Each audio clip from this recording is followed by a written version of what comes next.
Welcome back to the Budget Finance Economic Development Committee. It is now 1:43, and welcome back from lunch. So we are going to continue on with housing, and here we got Member Paulton's one amendment. Is there any other? See none? Okay. I have staff has a question for budget, and the budget director, Ms. Milner, are you there? Are you going to pop up? There. There. Hi. Thank you. So this is a question from staff as they... Shirley, you have a question? So we're going to go through the housing presentation and questions before we get to our priorities. Yes. Yes. Oh, not presentation, but opening remarks. We're doing it now. We're just going through... Okay, no opening remarks. Okay. 41, page, Bill 41. There's no CIP? There's no CIP. Oh, why is it doing that? Okay. There's no CIP in this department. Under Appendix A, Part 1, Grants Bill, it is page number 42. So are there any amendments for this? See none. Okay, I'm going to move on. Appendix A, Part 2, Special Purpose Revenues. The following funds are under the Department, Housing Interim Financing and Buyback Revolving Fund on page 47. And we also have Affordable Housing Fund, which is 51 to 54. And members have priorities for that particular fund. And here is one that is of interest too, which is page 56, Experimental Demonstration Housing Projects Fund. And then the last fund in this special purpose revenues is page 56, also Homeowner Programs Revolving Fund. Besides your conditions, does anybody have, or priorities, does anybody have any amendments for those? Okay, see none. Oh, sorry, I didn't see you.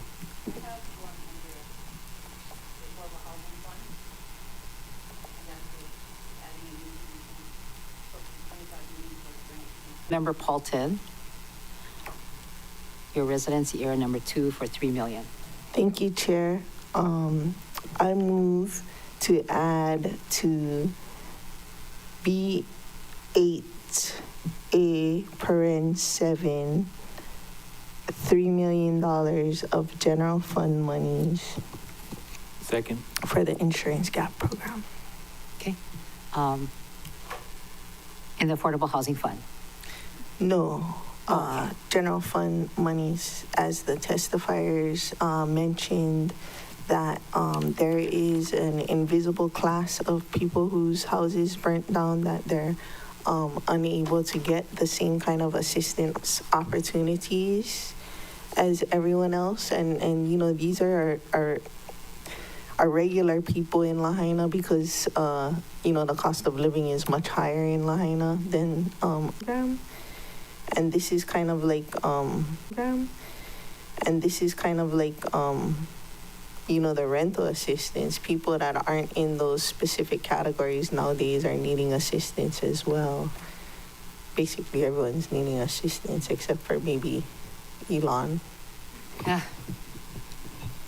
We won't go into that discussion. Okay, did you get that? Can you repeat that? The motion for the members? I move. Oh, I meant them, but you can. Oh, sorry. Okay, go ahead.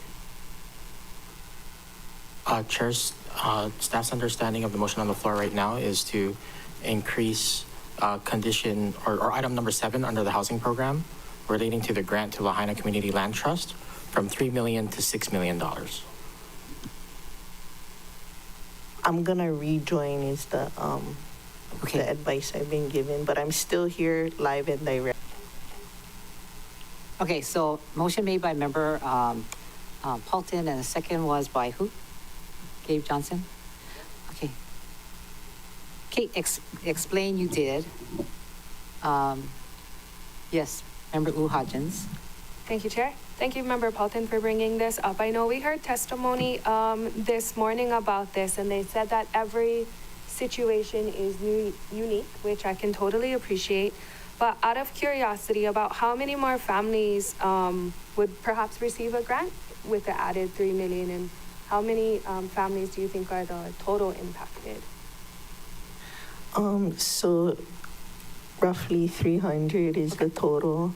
It depends on the situation. It's been anywhere from 2 to 400 is the gap. 2 to 400,000 is the gap. So like maybe 10 additional families if we're lucky. Okay. And each family puts, it's not gonna be like they're gonna rebuild and flip the house. This is in Lahaina hands, and my memory just popped up of the workshops we did at the high school last year. I guess it's been a year already, and one of the biggest blue dots was same neighbors. Everybody wanted same neighbors, so this is That's a good thing. one way to make those blue dots happen. Okay, thank you so much. Sure. And reminder that they're not the ones going out and building the mega mansions, because it's only for like the similar square footage and bedrooms than what they had before. And pools.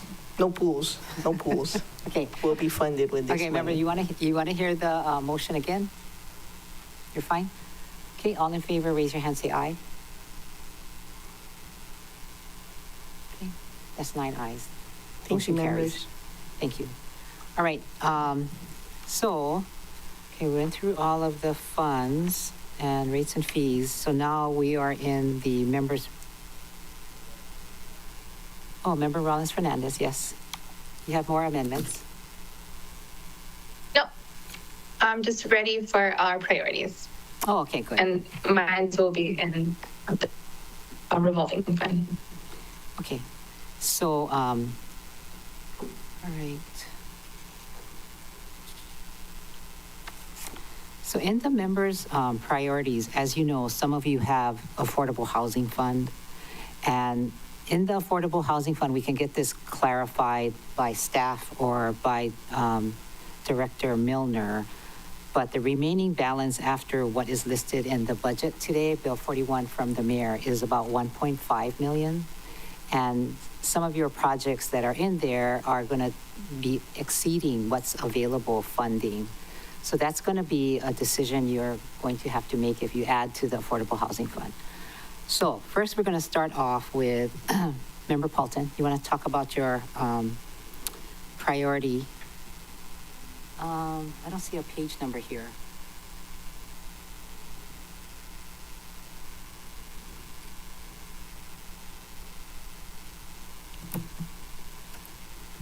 Chair, Do you have a, yes? Councilmember Paulton's Affordable Housing Fund priority is on page 25 of the matrix. Oh, of the matrix, okay.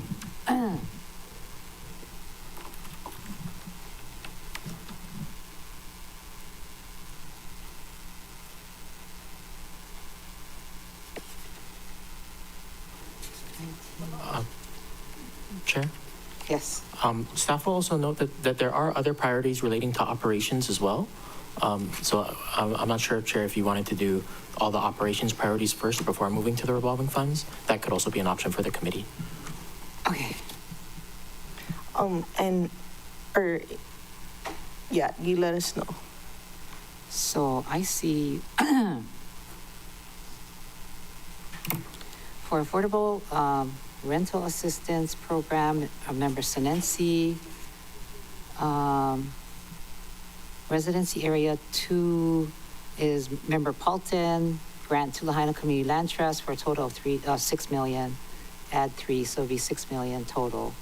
Councilmember Johnson, countywide 4, add a new appropriation, emergency transitional housing. Those are the ones that I see. Oh, and Lanai Affordable Housing Project, as well as the Sinensi has an affordable rental assistance program. Councilmember Rollins Fernandez. Yes. On page 8 of the handout with all of our priorities, it has Councilmember Sinensi, then myself twice, and then Councilmember Paulton's last, which we just passed.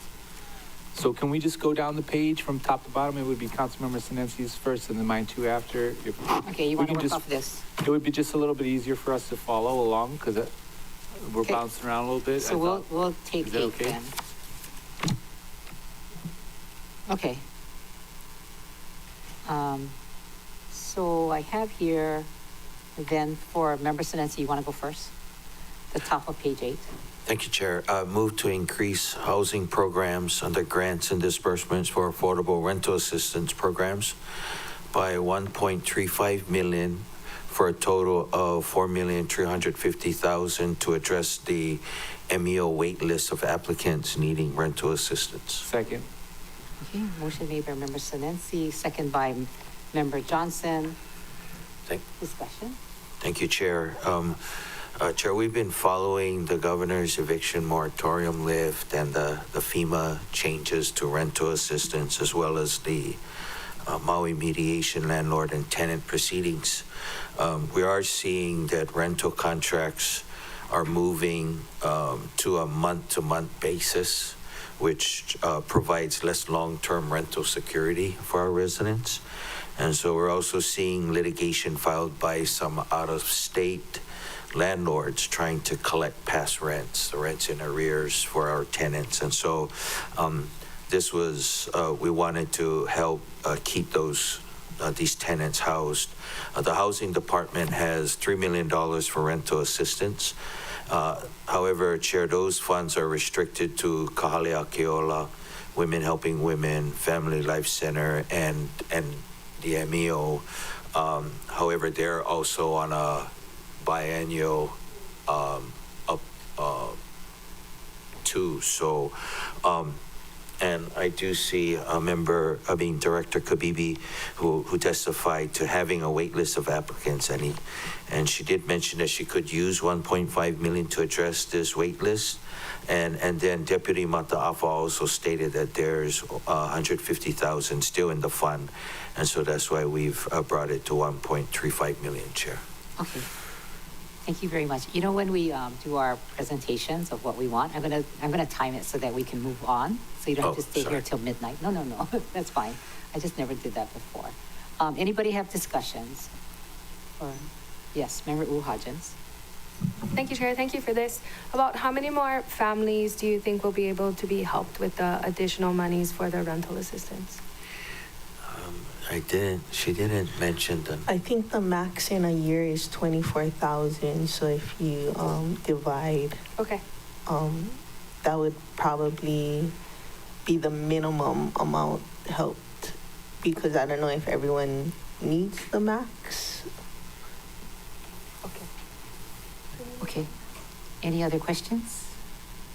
Seeing none, you're ready to vote? That's 56 more families-ish. Wow, yeah. Oh, Ms. Toshikio. Oh, Ms. Toshikio, sorry. Hi, Chair. Sorry, I have a question for Member Senensi. Whether this is an increase of the 1.35 and added line item proviso that the funding will go to MEO, or is it just an increase to the pot? To MEO. I did not receive any correspondence from the other 3 restricted. We did have Director Kabibi come and testify during our budget proceedings. Okay. Okay, so then the total amount will be, so increase of 1.35 million for a total of 4.35. Do you know what the total amount for the grant to MEO would be? I believe it's 850,000 per the 4 agencies.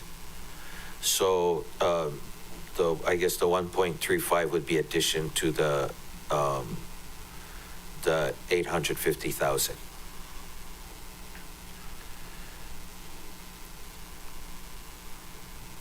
However, Deputy Mataafa did say that there was an additional 150,000 in the fund.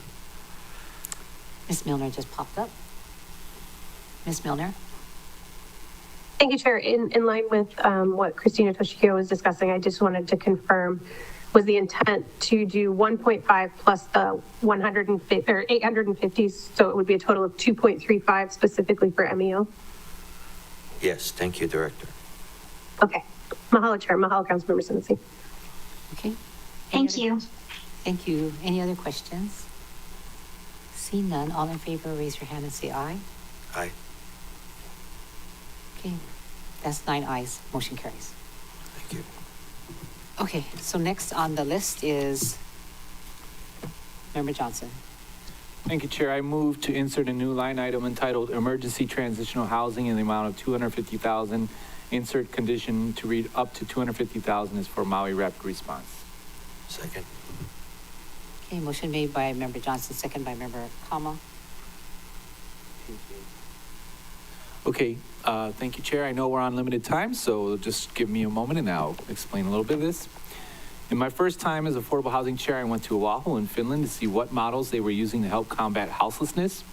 One of the models I witnessed that could be replicated here in Maui County was to use residential homes for transitional housing, either county-owned and managed by a nonprofit or owned and managed by a nonprofit. Each home would have a live-in caseworker caregiver helping the residents get back on their feet and find permanent housing. For the last 3 years, Maui Rapid Response has been doing just this and renting a home on Maui for emergency transitional housing. In this time, 31 people have been sheltered for 3 to 90 days due to gaps in housing, domestic violence, or, for example, not qualifying for FEMA. Maui Rapid Response recently were offered the opportunity to purchase this home for below market value at $700,000. My priority is to help buy down this home with county funds to the amount of $250,000, with Maui Rapid Response funding the remainder. I reached out to the administration and worked with the budget director to find out where this proposal would be best suited and if they would support and facilitate the grant. They agreed to help administer the initiative upon several conditions, which Maui Rapid Response are more than happy to comply with. First off, use in perpetuity.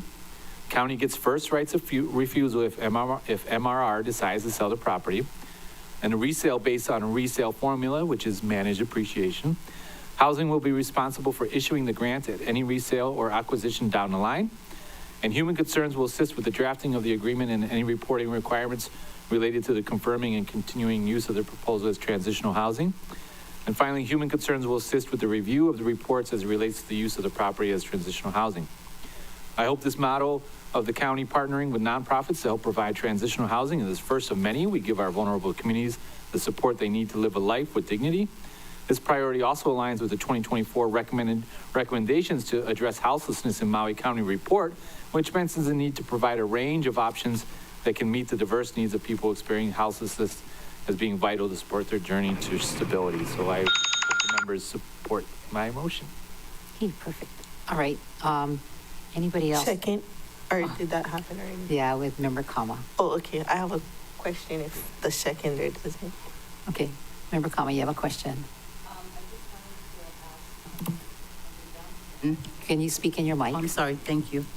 I want to ask just Member Johnson, if the $250,000 was going to be sufficient enough to pay down whatever the cost of that house might be, and then if you knew what those monthly mortgages and the insurances and all those things would be.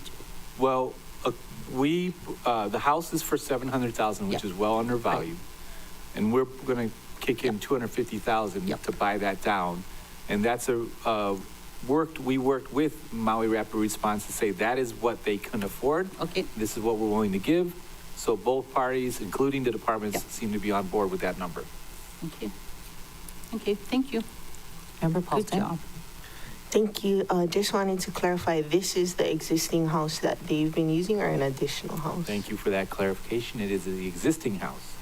And then how many bedrooms and bathrooms? Ooh, that one I don't know how many bedrooms. Okay, never mind. Next question. So then if we don't do this, they could possibly lose what they've been using as a transitional house. Well, I don't know how serious the person is willing to sell, but they did go below market value, which seems like that's a nice fit. What's the geographical location? Actually, Director Milner's on the call, and she can answer the questions for that. I know she just texted me that it's a 3-bedroom. Ooh. So there's that. And so like the manager would live in 1 bedroom, and then there's 2 other bedrooms for the transitional right, folks. it's going to be a live-in, yes. And the geographic location?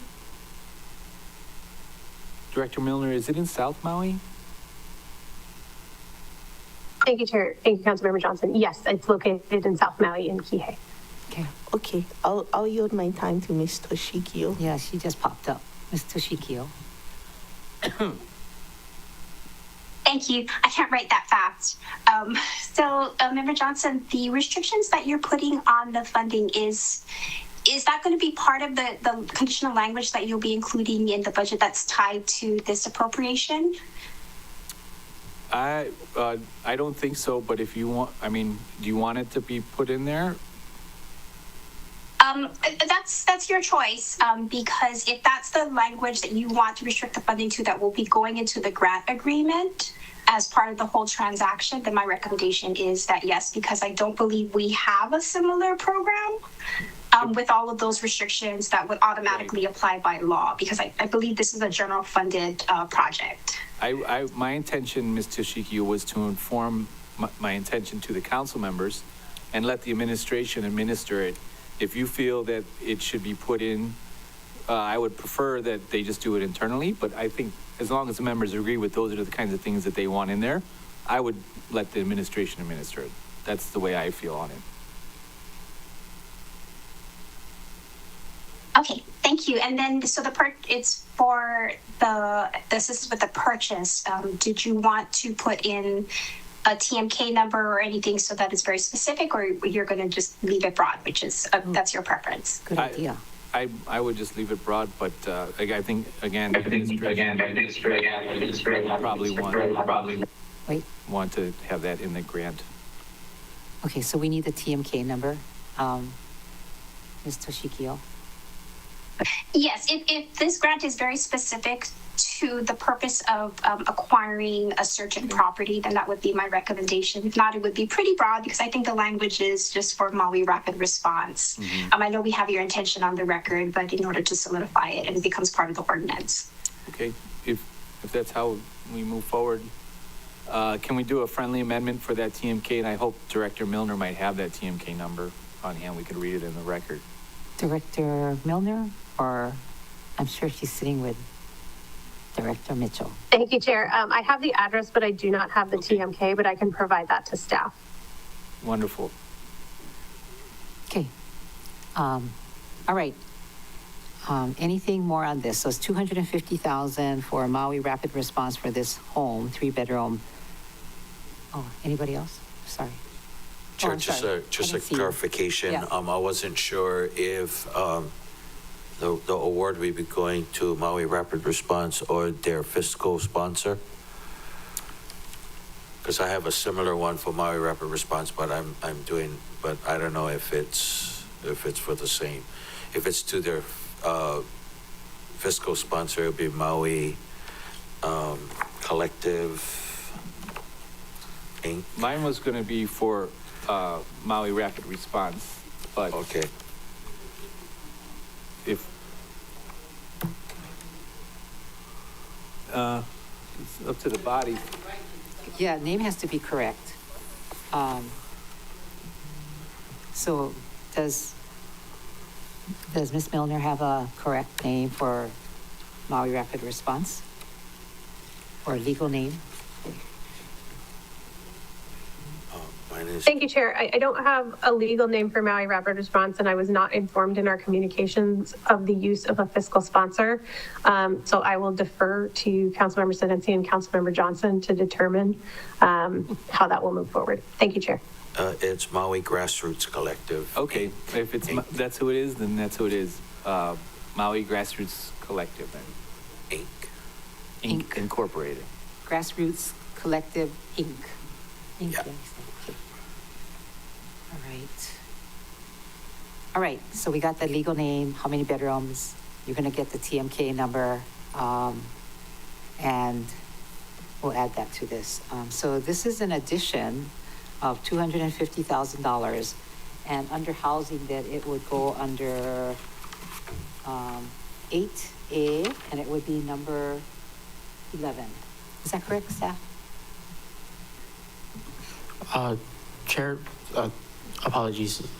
Are you asking where or what we'll be inserting? Yeah. Yes, so right now we have it as a new item number 11 under A housing program. It would be the line item entitled Emergency Transitional Housing in the amount of $250,000 with the following condition: up to $250,000 must be for Maui Grassroots Collective, Inc. on behalf of Maui Rapid Response for the purchase of tax map key, and then we'll insert the tax map key when we get it. Okay. And I think, Member Johnson also said that if they sell the house, we have first rights of refusal or something. That is correct. County gets first right of refusal if they decide to sell the property, and the resale is based on the managed depreciation model. Okay. All right, so that's new money, 250,000. Chair. Yes. I'm on the phone with her, and she says it's just Maui Grassroots Collective, no Inc. or LLC. Okay, let's clarify that then. I'll take mine off. And I have her on the phone, so does anyone have any other questions for her? She can give us the tax map key.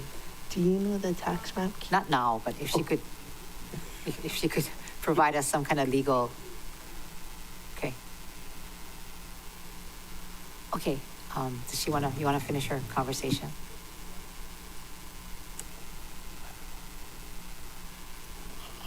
Okay. Yes, Member Paulton, anything else?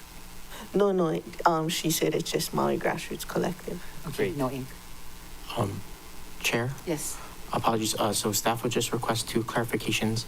The first one is, so the restrictions relating to the first right of refusal and the how the resale price will be determined, that should be included in the condition? Okay, if I was letting the Oh. administration administer it, but No. if you want it, I just think it'd be cleaner. Sorry, apologies. Staff doesn't have a recommendation on that. It's just after we read the condition, it sounded like perhaps that was supposed to be in there, but I would prefer that we leave it to the, these are departments that are willing to work with them. We're willing to fund it, and I would let them administer it. That's my 2 yen on it. okay, thank you. And do you want the actual TMK? I can read it into the record. Don't do that? Okay, I'll talk to you guys afterwards for the actual TMK. Okay. Yeah, there's sensitive people or sensitive folks that stay there, so we'll just leave it for the administration to administer that. Okay. Then, All right. oh, Any- Go ahead. apologies. The second clarification is if perhaps staff could just have some leeway to work on whether or not there should be an Inc. in there.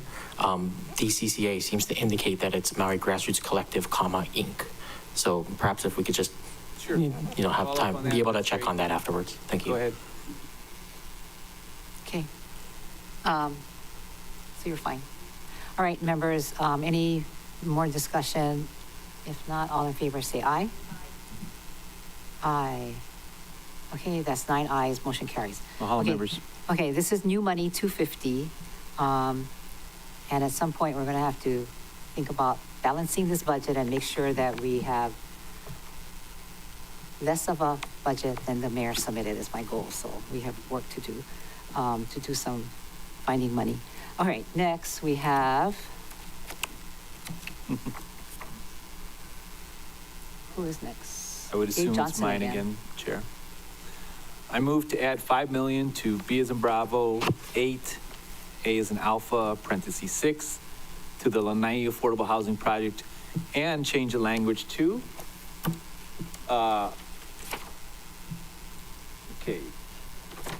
to support infrastructure plans, scope, and construction for water, wastewater, roads, curbs, gutters, and utilities. If I can get a second, I'll explain that, because I'm on the timer. Who did the second? Chair Lee? Oh, Member Kama. Okay, motion made by Member Johnson, by Member Kama as the second. Okay. Thank you, members. As you may have recalled, I flew out to Washington, D.C. last year to ask for congressional spending for this project. We were planning to get $5 million, and then, as you know, the congressional spendings all got cut. So this $5 million is to make up from that lost monies, and the other part of it is to increase the scope of the use of the funds. And I reached out to the department, and they are in full support of this. That's my motion. Thank you, Chair. Okay, that's number 8 on affordable housing. That's what you said. Chair? Yes. Apologies. Could staff just ask clarification? So as part of the motion, then the line item would change we would delete water and wastewater infrastructure development and replace that with to support infrastructure plans, scope, and construction for water, wastewater, roads, curbs, gutters, and utilities. Yes, Thank you. thank you. Okay. All right. So this is number 7 on the Affordable Housing Fund. Is that correct?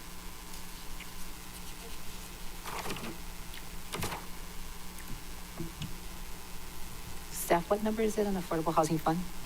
Chair, apologies. This is under the housing program and operations. This one's on page 10 Okay. of the budget bill. Okay. It's number 6. All right. So number 6.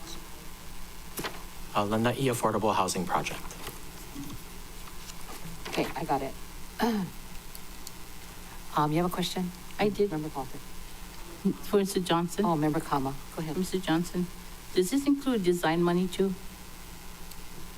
The design money, okay, let's see here.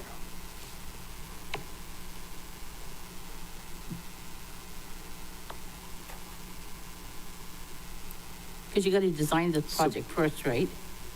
Okay, there is a design out already, Okay. but there is a lot of things that this includes, but yeah, there is the design here. Remember, this is an old 201H project. So that's when they talk about Oh. it being fully entitled, ready to go. Okay, yeah, Um, okay. Thank you. Mm-hmm. Yeah, okay. Thank you, Chair. Okay, anybody else have a question on this? Okay, so you're adding new money mhm. and on number 6, and you're substituting as stated for water, wastewater, roads, curbs, gutters, and utilities. Okay. Any questions? Member Cook?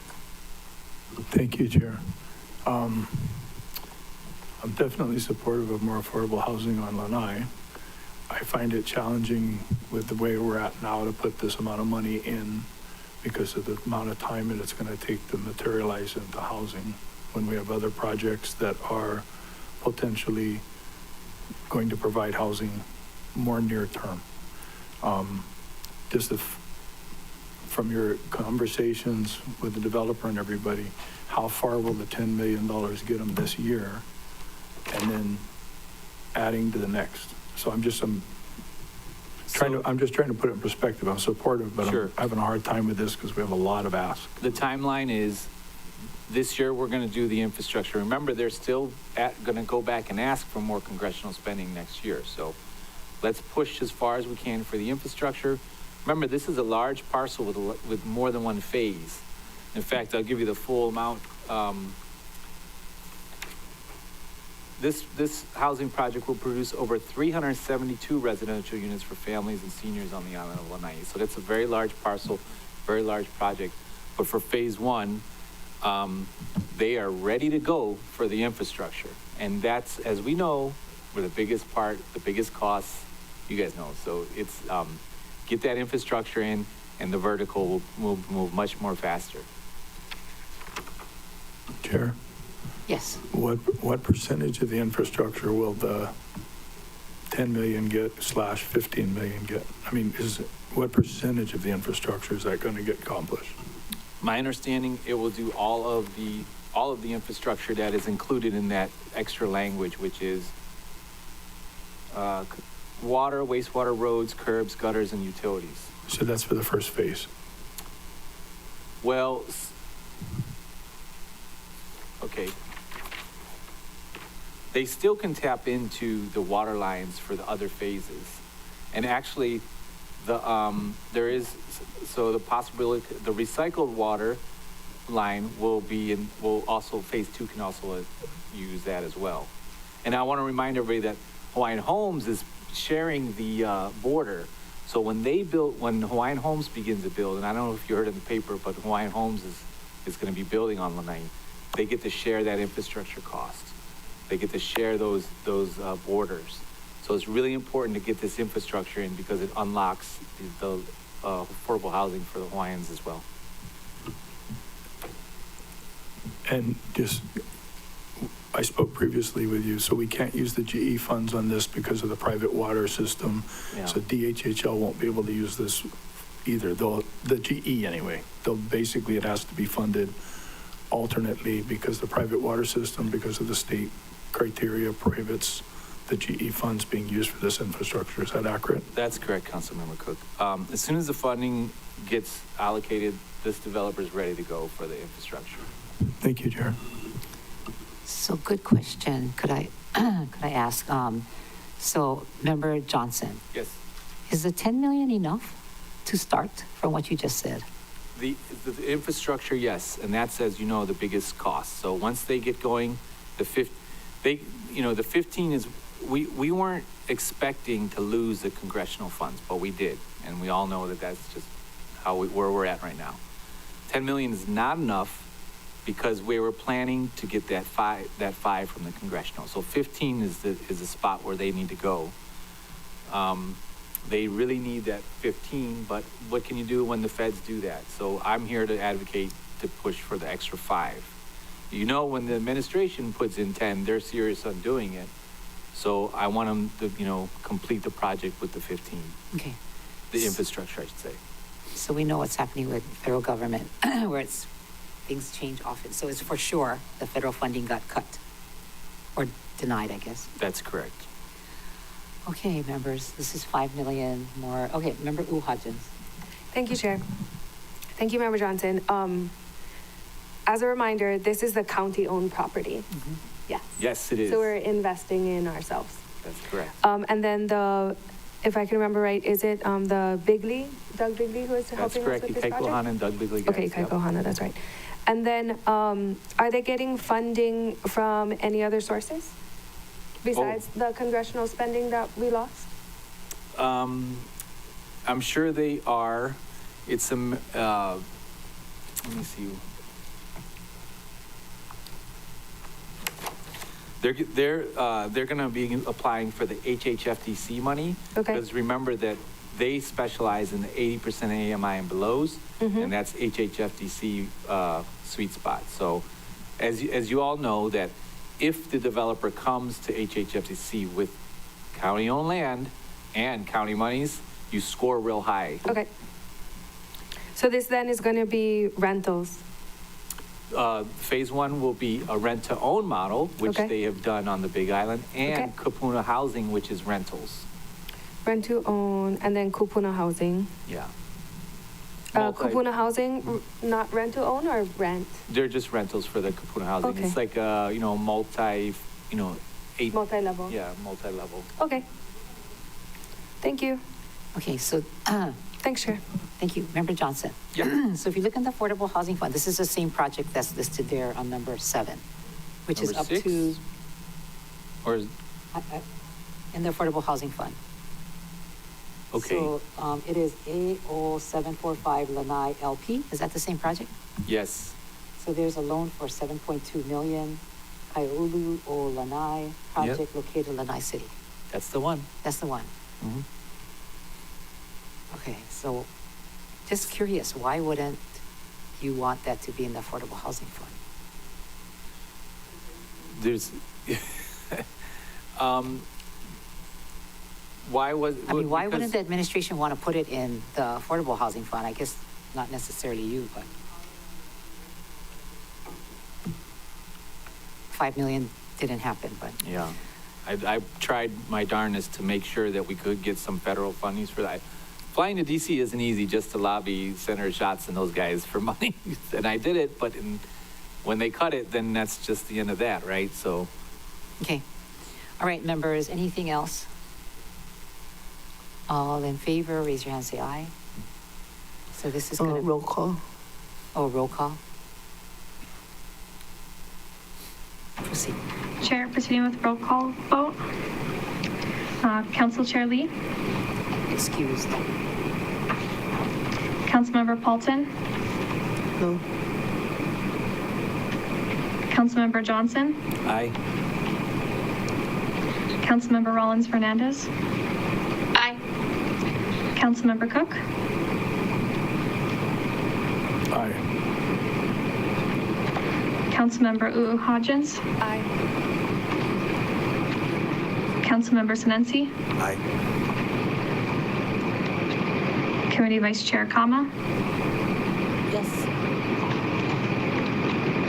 Committee Chair Sugimura. No. Oh, and Chair Lee's back. Council Chair Lee. Aye. Chair, that is 7 ayes, 2 noes. Motion passes. Mahalo, members. Yep. All right. Next item. So, okay, that was Gabe. Tamara Paulton.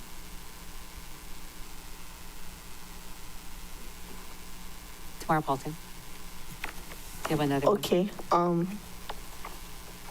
I move to keep the 33 million in the Affordable Housing Fund, because it expires at the end of this fiscal year for Pulelehua. Second.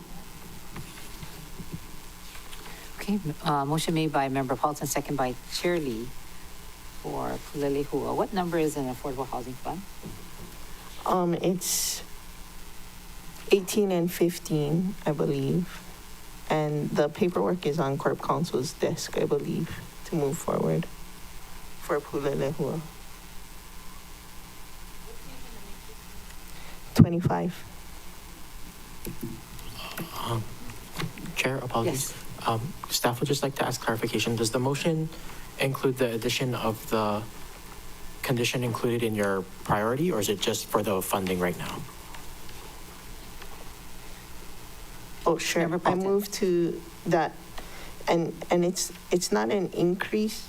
It's existing money that expires. So I move to keep up to 33 million must be for the Pulelehua project at TMK paren 2 4-3-001:082 and 083 located on Akahele Street in Lahaina, Maui, Hawaii for infrastructure and to complete phase 1 with 100% affordable units. And if I get a second, I'll speak. Second.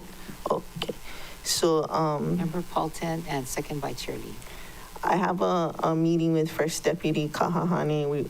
Not officially, but we talked at the other meeting in Lahaina. She's supportive. She just doesn't have a definition for seaworm, what affordable means. And to me, the most definition is land that's zoned correctly, land that's entitled, land that has, it's not like we're doing a 201H or it's ag land or it's not in this community plan. It's a 100% affordable.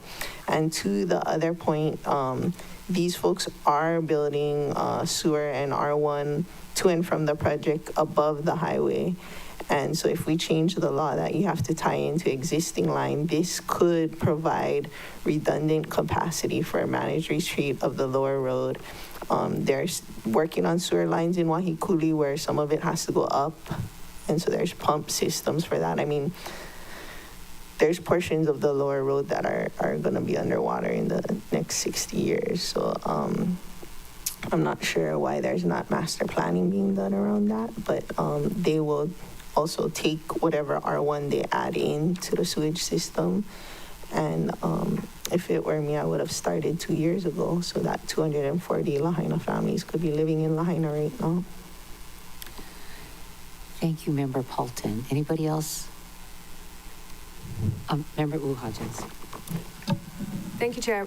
Member Paulton, in her explanation, said that there are some grants on Corp Counsel's desk? The paperwork to deal with the, I think it's the residential workforce housing agreement maybe, or something. I But just I know wanted the some paperwork. clarity, and then I'll ask. I'm not sure exactly what the paperwork is, but that's Okay. what I've been told. Can I please ask Ms. Toshikyo? No. Ms. Toshikyo.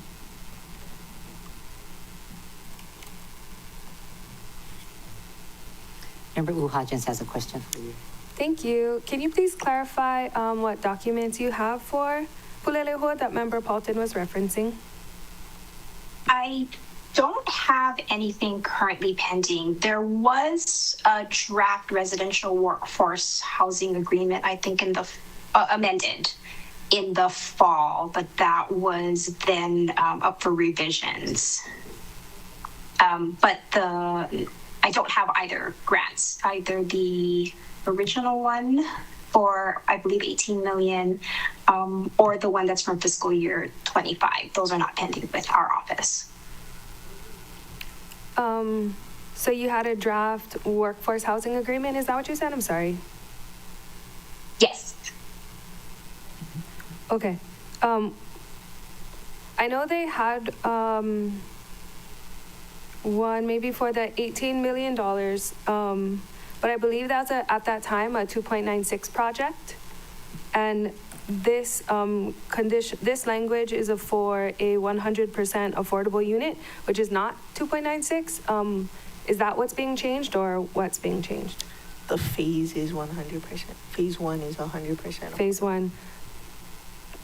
And they were. Yes, I think that there were changes in the phasing by front loading the affordables. But I don't believe the original grant appropriation, I'd have to go back and look at what that was from, I guess it was from calendar year 2022. I kind of recall from our discussion last budget that there would need to be a change to that older $18 million grant in order to align with the new proposed project. Has that been done? Because I believe the original $18 million, that was for sale units, and was to help pay down the individual units. And then I know we've had a few iterations, and right now it's supposed to be 100% affordable rentals. Yes? Yes. Yes, so if it's 100% affordable rentals, and that differs from the budget appropriation in, I guess it was fiscal year 23. I think there was a budget amendment, if I recall correctly. Then in order to amend the grant agreement, we would have to do some other steps, which would include, I think, either terminating so that the funds would be lapsed back into the Affordable Housing Fund and then reappropriated, and then a new grant would have to be executed that aligns with the new project. Okay. Or the revised project, sorry. Right. Okay, thank you so much. Maybe this is a question for either you, Ms. Toshikyo, or Member Paulton. But so the status of the $18 million will lapse June 30th, 2025. And then what about the $15 million when we added from last year? What's the status on those monies? And are they also lapsing on June 30th, 2025? So the $18 million from the grant that was executed, I have the certification in front of me, on December 30th, 2022, that grant will terminate on June 30th, 2025. So if it's not extended, then it will then lapse the funding. For the appropriation from last year, so for fiscal year 2025, I'm not aware of any movement on the application. I don't have a request to do the grant. But that one, if it's not encumbered by the end of this fiscal year, the funding would then lapse back into the Affordable Housing Fund. And I'm sorry, Director Milner just popped up as well. She might have a little bit more information. Okay, thank you, Ms. Toshikyo. Director Milner. Thank you, Chair. Thank you, council members. Yes, the intended grantee has not submitted an application for FY25 to date, so there is no application in process. If the intent of the body is to use that $15 million this year, I can inform the department. We didn't include it in the estimated balance as they do have until June, but as I stated, no application has been submitted. So if the intent is to use that $15 million, obviously they will quit asking them if they're going to submit an application. And I would also advise, because the $18 million is still encumbered, that the body consider a condition similar to what they did in FY25 that states if the original grant agreement is terminated, the budget must be amended so the amount disencumbered is allocated to increase the funding for this project by the same amount. And so make this line item 15 million again. And then if that other agreement is terminated, we can come back with a budget amendment to bump it back up to 33. Mahalo, Chair. Oh. Wow. Thank you. From the. Oh, I'm sorry, Chair, if I could, Yes. From the applicant side, Sorry. they said that the administration has had all of those documents, the amended grant language for the original grant, the new grant application, and the new residential workforce housing agreement, reflecting all of the changes since last December, early January. Unless the administration told us that Corporation Council had it and lied. We have numerous emails from the housing department, including from Buddy Alameda and the entire housing team, saying that it's all the documents are under review with Corporation Council since end of December. Ms. Toshikio?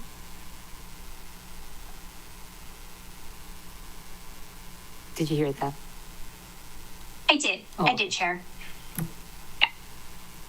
But I did want to point out that out of the $18 million from that older grant, there, I think, was money, some funds spent out, so then it wouldn't be the full $18 million that would then, I guess, lapse at the end of the fiscal year when the grant terminates, because I think there was some monies paid out. Yeah, I remember that. So, go ahead, Member Wu Hodgins. Thank you. The last time we had this conversation about this project, I know we were going back and forth with prevailing wage. And then I think everything went in limbo. Do you, Member Paulton, have a updated status on that? Yeah, they pulled all the things, and I think the difference was 1 million, and their feeling was as long as the administration was holding all their paperwork, they weren't going to pay that until they move forward, because they felt that they could pay the 1 million and still get the shaft as they're getting right now. So they're intending to pay it because but they want to ensure that they will be moving forward. Okay. I hear you on that. I disagree that probably the money should have been paid. And I would wish for better work together between admin and everybody else, if that's the case. But for me, it's going to be a no right now. Thanks, Chair. Okay, I have a Member Johnson, then I have a question after. Okay, I'm trying to understand, I'm getting mixed messages with the admin and now I understand they can't move forward without water. And if there's an update, I'd love to learn more about it. But also, maybe, or did you want to add to that? Well, I have a meeting scheduled with the first deputy after we finish budget. She could have met earlier, but I was like, I cannot. And right now, they can't move forward without the residential workforce housing agreement, which is in the hands of the administration. It's, I don't think, any different than the county asking for a declaratory ruling on the Kahana well. You know, the situation, I totally support CWRM, the ground and surface water special management area designation, given all the data. But I think people are forgetting that an entire town burnt down and like 10,000 people were displaced. And so, like I said, if it were up to me, I would have started on the Kaiaulu Napili as soon as the fire happened. I would have given the green light to Pulelehua, like right away, so that people could be living back in West Maui right this minute. It's interesting to say that we have money or water for Napili, but we don't have water for Pulelehua when Napili is still zoned ag. And I'm supportive of both, but it feels pretty politicky right now. So can I ask Director Milner, has there been discussions with the developer for the county to buy some of that land so they can kind of jump up in the scoring for CWRM to get water? Director, did you hear the question? Yes, thank you, Chair. Thank you, Councilmember Johnson. Yes, the county is having discussions. I believe that there are details on that in either HO3 or HO4, which was transmitted this week, HO3. And some information on that is pending. Documents are being routed through the county right now to look into the feasibility of acquiring a portion of the property. I don't believe it would have anything to do with moving them up in the scoring, Okay. but we are in conversation. Thank you, Chair. Okay. Councilmember Paulton, you speak with the developer often.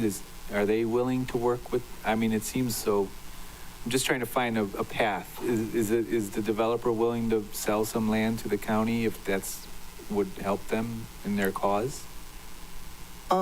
That's what Angus said at David Malo Day. But you know, if the developer is not being allowed to move forward for whatever reason, what good is fully entitled land with no housing?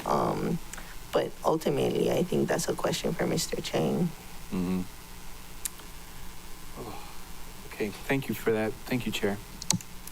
Yeah, I went to the CWER meeting. I think that was one of the questions about Pulelehua and its eligibility to get water. And it sounded like probably not, because they're not county owned or it's not government owned. And it put them in like another class. And Member Paulton probably knows all the terminology better, but I think they still have water challenges. Well, they have 2 wells, and reverse osmosis is a proven technology. They're using the same person to do that stuff as the Wailea 670. So if you believe that Wailea 670 has water, then I don't know.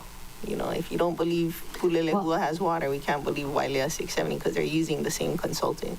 So this project has been going on for kind of long, and I know that this has been one of the challenges. So it sounds like it hasn't been solved then. Is that correct? From what you just said? Well, the residential workforce housing agreement is in the administration's hands. The administration has not been helpful in moving forward this permanent affordable housing that is desperately needed in West Maui. That they're meeting with CWERM, the developers meeting with CWERM on Monday.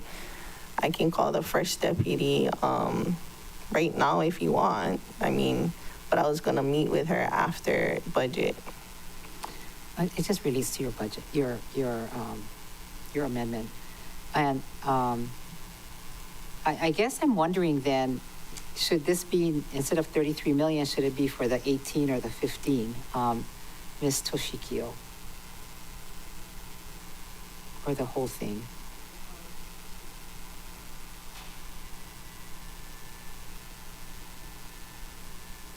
Thank you, Chair. I'd also have to want to confer with the budget director if she's available, because as she stated, the initial 18 million is still encumbered under that grant, which sounds like the scope has changed for their 100% affordable phase 1 project, which means that we can't just amend it. We would have to go through the whole reappropriation process. But at this point in time, that funding is encumbered.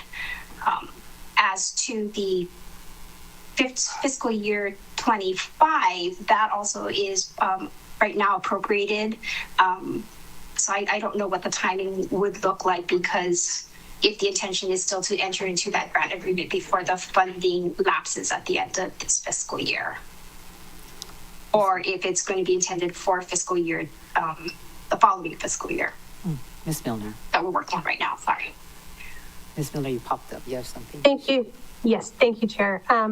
So as Christina said, yeah, the 18 million is still encumbered. So I feel if the council does a line item here for the full 33 million, they would need to find 18 million in additional funding to move into the Affordable Housing Fund. I think we can do something similar with the 15 million that we did last year with the Aikanaha and recognize it in 25 and 26, because we don't know how timing's going to work out. But the 18 million, I think you would need to find additional funding to cover that. So that's why I recommended making this for 15 million and adding the conditional language that if the original grant agreement is terminated, the budget has to be amended to put it toward this project. Thank you, Chair. Friendly amendment. Okay. So, Ms. Milner, sounds like Member Paulton is interested in what you just said. Can you send that to our staff, or did you get it?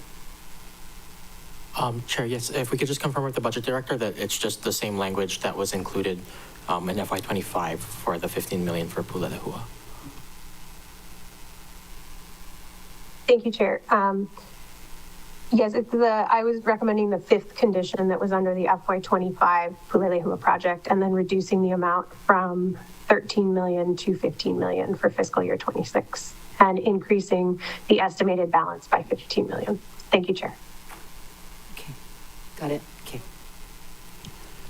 Okay. So I just want to know that with all the numbers and all the FYs that have been tossed around, is it possible to get by fiscal year, 24, 25, 26, how much money are we talking about each one of these years? Okay. 33 million total as soon as possible is the answer. So we talked about 18 million was 24, right? Sometime around there early before that, right? When Victorino was. And then there was 15 last year, I think, 20, right? And then what did we have for 26? Or 25? Where did 13 million come from that I heard oh, Ms. Milner. Milner? Ms. Toshikio popped up. Yeah, Chair, thank you. Just the history of this one. So grant number, is it? I have it. Grant number G5884 for $18 million. That was fiscal year 23 funding. So we entered into that on December 30th, 2022 for fiscal year 23. And this one terminates, the agreement itself under the old scope terminates at the end of this fiscal year, so June 30th, 2025. Fiscal year 25 has the budget language for $15 million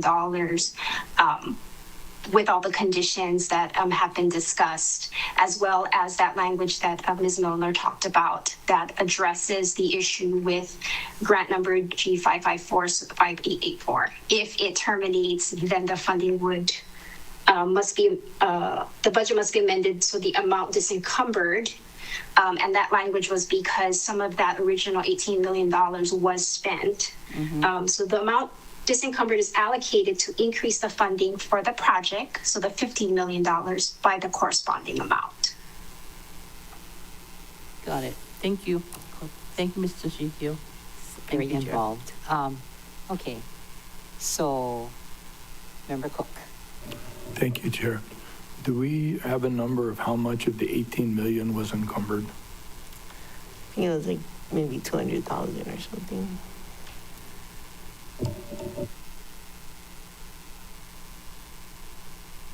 Okay. Okay, anything else? So can you read the motion then? I think it's been amended. Oh, Ms. Toshiko might have Oh, the Ms. exact. Yeah, sorry, Chair.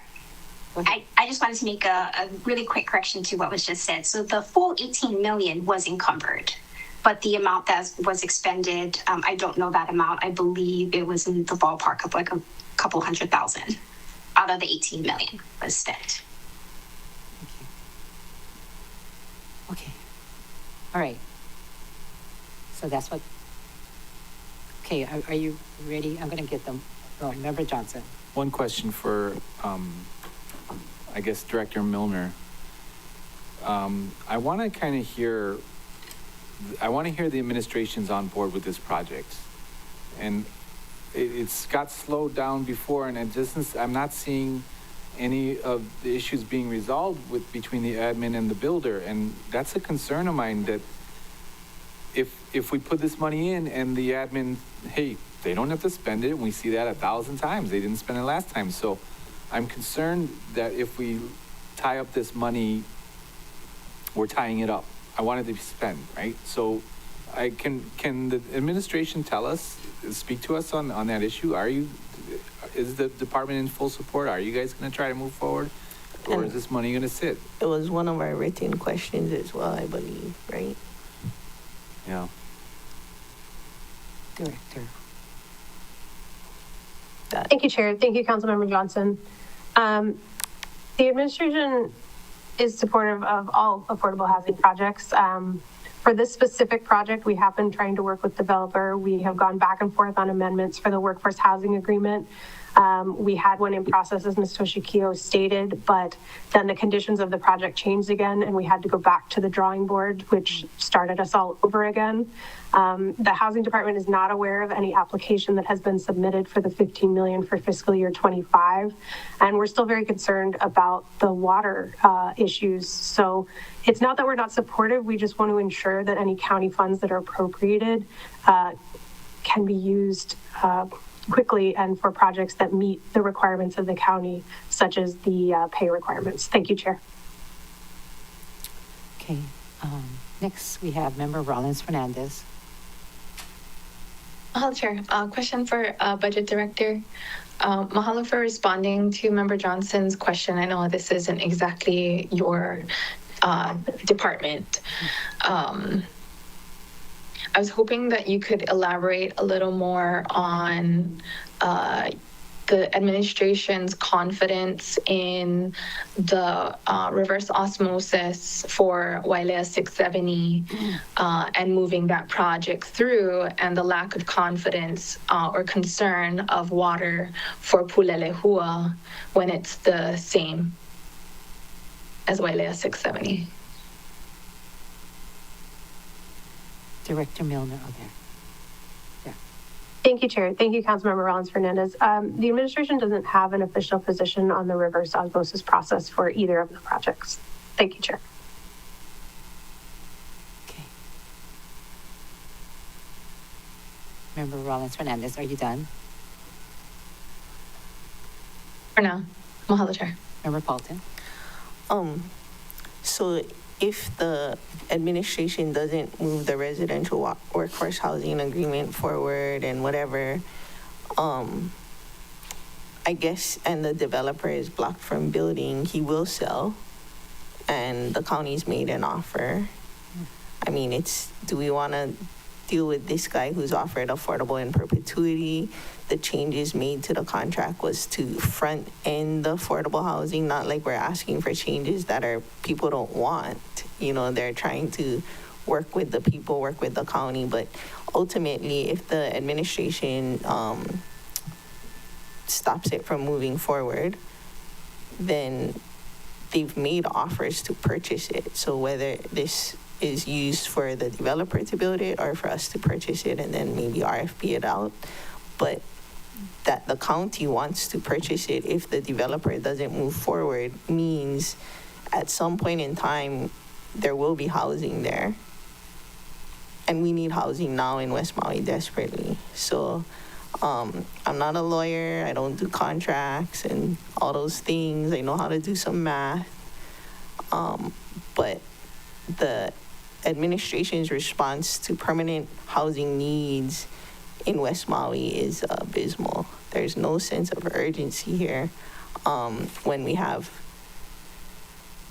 something staring us right in the face. I don't know why everybody can't sit in the same room and straighten it out for a few hours. That's beyond me and beyond my pay grade.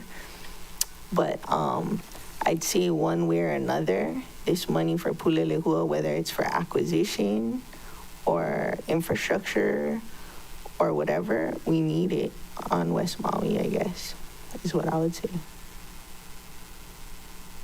And hoping that the administration can come on board and sit down with the developer and the lawyers and Seaworm, which I guess the developer is meeting with on Monday. Okay, so if I understand then, this amendment changes to 15 million? Is that correct? Yeah, like appropriating it in fiscal year 25 and 26 like we did for the Aikonaha, I think they said. Okay, so this, not 33, is going to change to 15 million. Because Is that- the other 18 is already encumbered. It's already encumbered. But it needs to be changed. Okay. So Ms. Toshikio and Ms. Milner, that's good, right? So for today, in this budget, we're talking about 15 million and not 33. Is there any special language we need to add to make sure that we captured all that you have shared with us? No, my question just was to Member Paulton, whether that language that had been discussed in section 5, or I don't know, sorry, parent 5B, from the fiscal year 25 budget is also going to carry over regarding the funding from the $18 million grant agreement. That's for me. Did you have a question? That was from Ms. Yeah. Member Paulton. Shucks.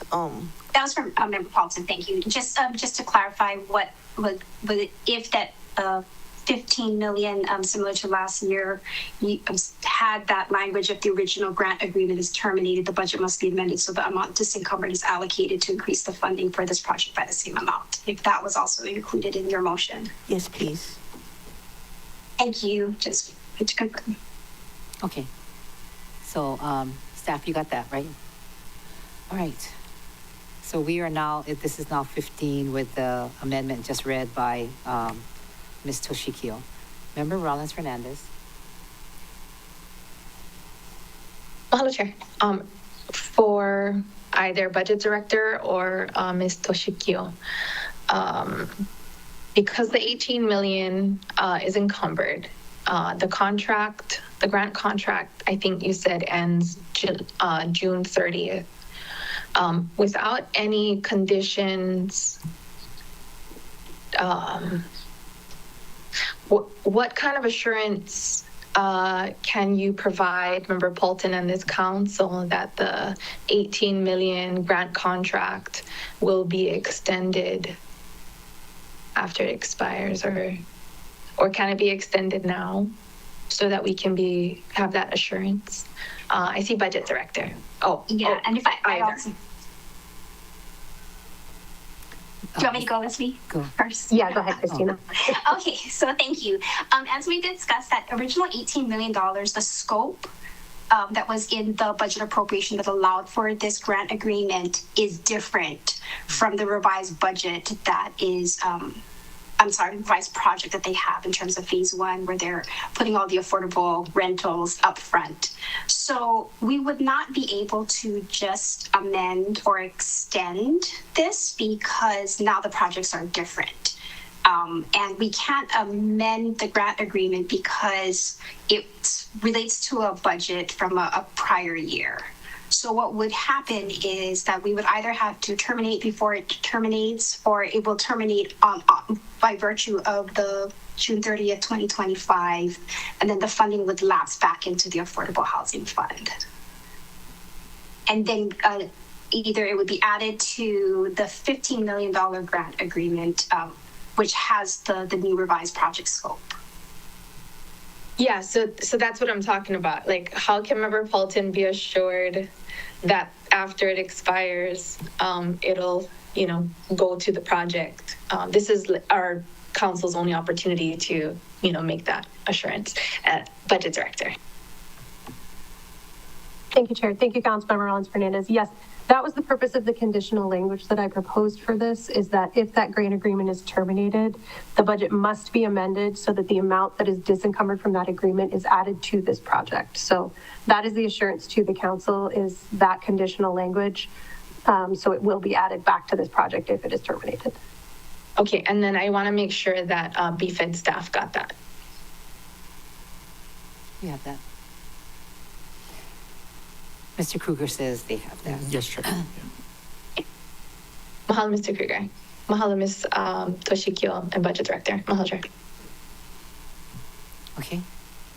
I'll just say, the theme of this budget, the mayor said, and the vision is Kama Aina housing priority.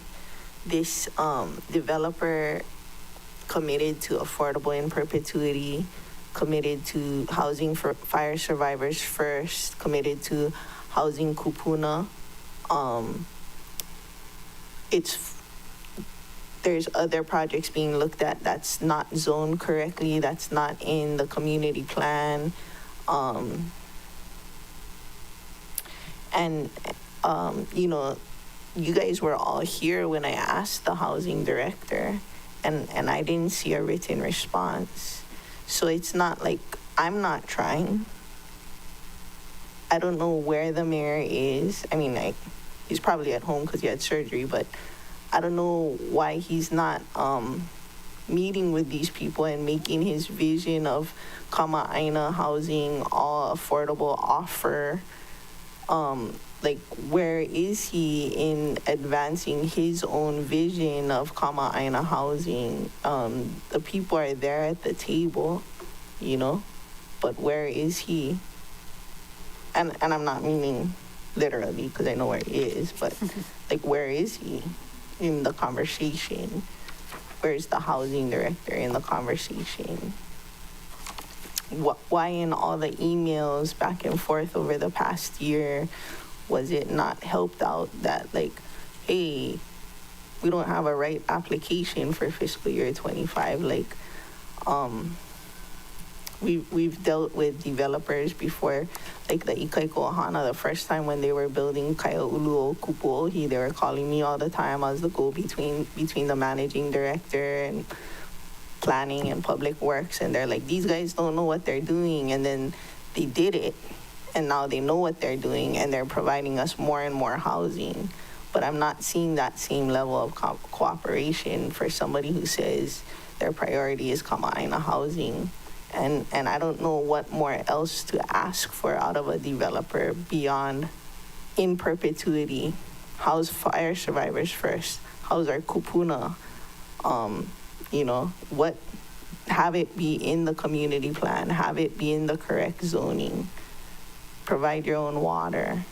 This first phase to use the money and put in the infrastructure does not require water.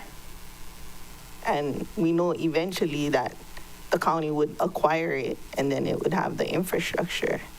And the deal as it is not 100% affordable, and the developer is willing to go 100% affordable. He front-ended the affordable. Like, who does that? So just waiting on the residential workforce housing agreements, pay off the prevailing wages, move forward, get some water, set up the infrastructure for managed retreat of sewer, R1. Some people want the R1 to go north. I don't, but, you know, they're committed to using all the R1 they put into the system. Okay. And that's all. I mean, I would call for the vote, but I see Member Kama has a question. Oh, sorry. Member Kama, sorry I don't see you. You, Chair. So, I just want to be clear about what I heard these few minutes, that if we terminate the $18 million, what are we calling, encumbered, the $18 million. Encumbered funds. We terminate that, and then we turn around and we have to add that to the 15 million at some point in time, so that it becomes 33 million, so that it does what I think Member Rollins Fernandez was talking about in terms of ensuring that that 33 million stays in place. So my question is, how does this get done, and when does it get done? And will it get done today, or are we going to stay here until we get this done? Is that I just a want to question know for- if I have to get malasadas tonight, that's all. We should ask Ms. Milner. Ms. Milner, you probably have housing sitting next to you. Thank you, Chair. I mean, malasadas are always a good idea, I but. guess we're getting malasadas or staying. But if I understood Councilmember Kama's question, today we would allocate the 15 million.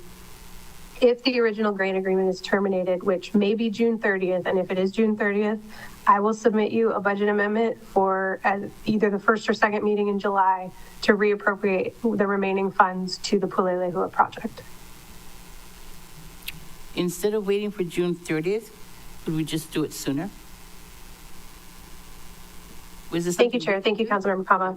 The funds are already encumbered, so if you were to add the full 33 million today, you would also need to find that 18 million in revenues to cover I see the that. delta. Okay, we'll just let it die gracefully. Okay, thank you. Thank you, Chair. Okay, thanks for unscrambling. Can you state the motion? Yes, Chair. The motion on the floor made by Councilmember Paulton, seconded by Council Chair Lee, is to keep or, recognize in the estimated balance as a 630.25, an additional $15 million and add the following condition to the Affordable Housing Fund. Up to $15 million must be for the Pula Lehua project at tax map keys 243, 182, and 83, located on Akahele Street in Lahaina, Maui, Hawaii, for infrastructure and to complete phase 1 with 100% affordable units. If the original grant agreement is terminated, the budget must be amended so the amount disencumbered is allocated to increase the funding for this project by the same amount. Member Paulton, is that good? Yes, thanks, James. All right. All right, members. Is it a roll call vote or do we want roll call? Okay. Chair, proceeding with the roll call vote. Council Chair Lee, Yes. Councilmember Paulton, Aye. Councilmember Johnson, No. Councilmember Rollins Fernandez. Aye. Councilmember Cook, No. Councilmember Hodgins, No. Councilmember Sinensi, Aye. Committee Vice Chair Kama, No? Committee Chair Sugimura. No. Chair, that is 4 ayes, 5 noes, motion fails. Okay. Next. Chair Lee. Could the budget director repeat what she said about what she's going to do with the new budget regarding this amount? Director Milner. Milner.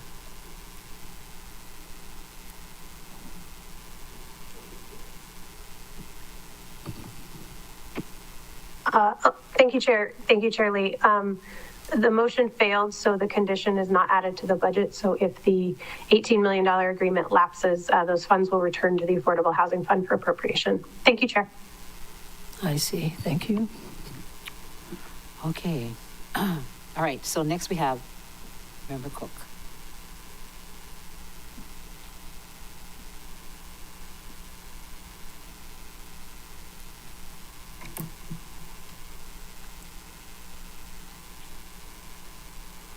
Page 51 and Bill 41.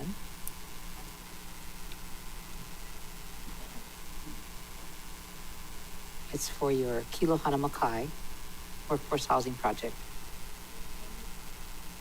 Oh, 25 on the priorities.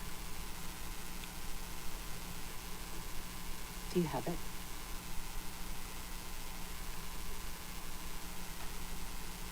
I know plenty papers, yeah.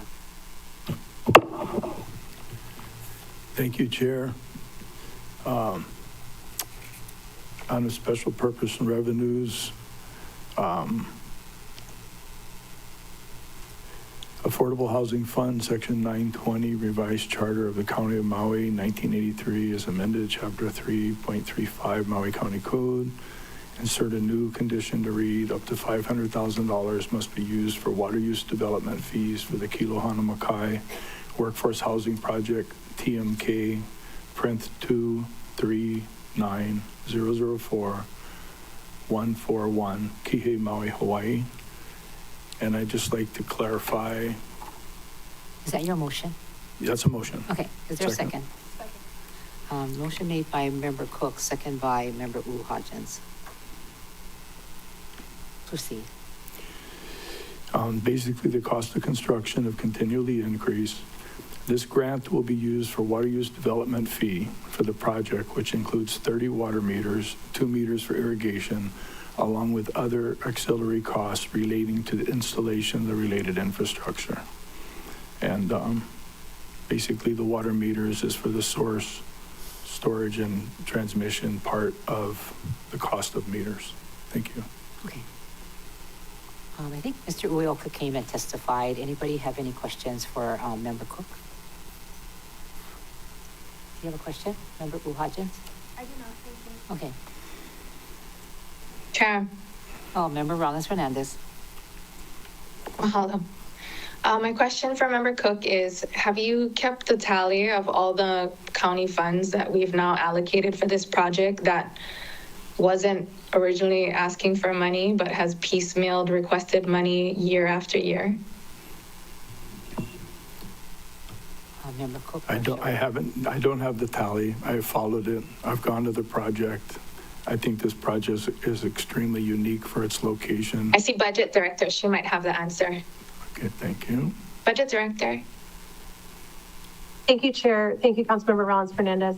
I believe it's been approximately $6.5 million to date, so this $500,000 would bring it to $7 million. Thank you, Chair.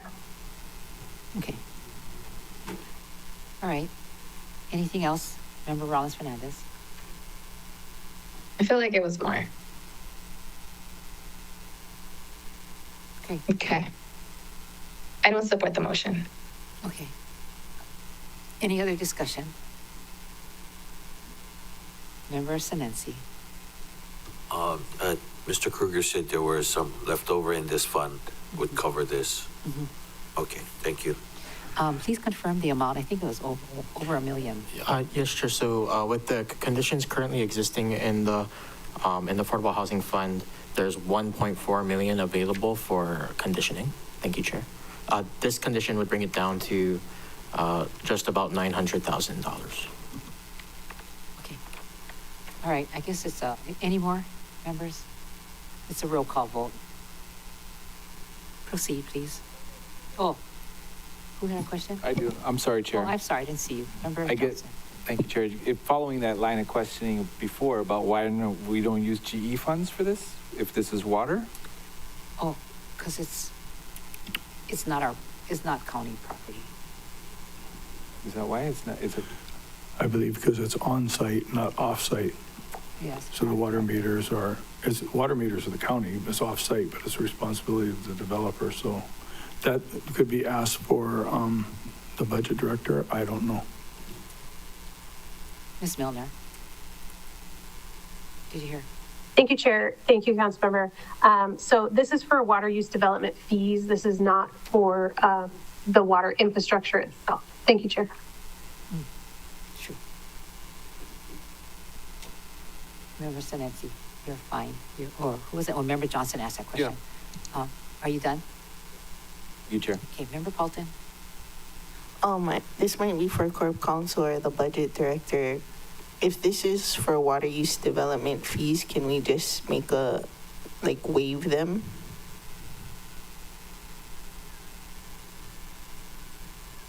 Ms. Toshikio.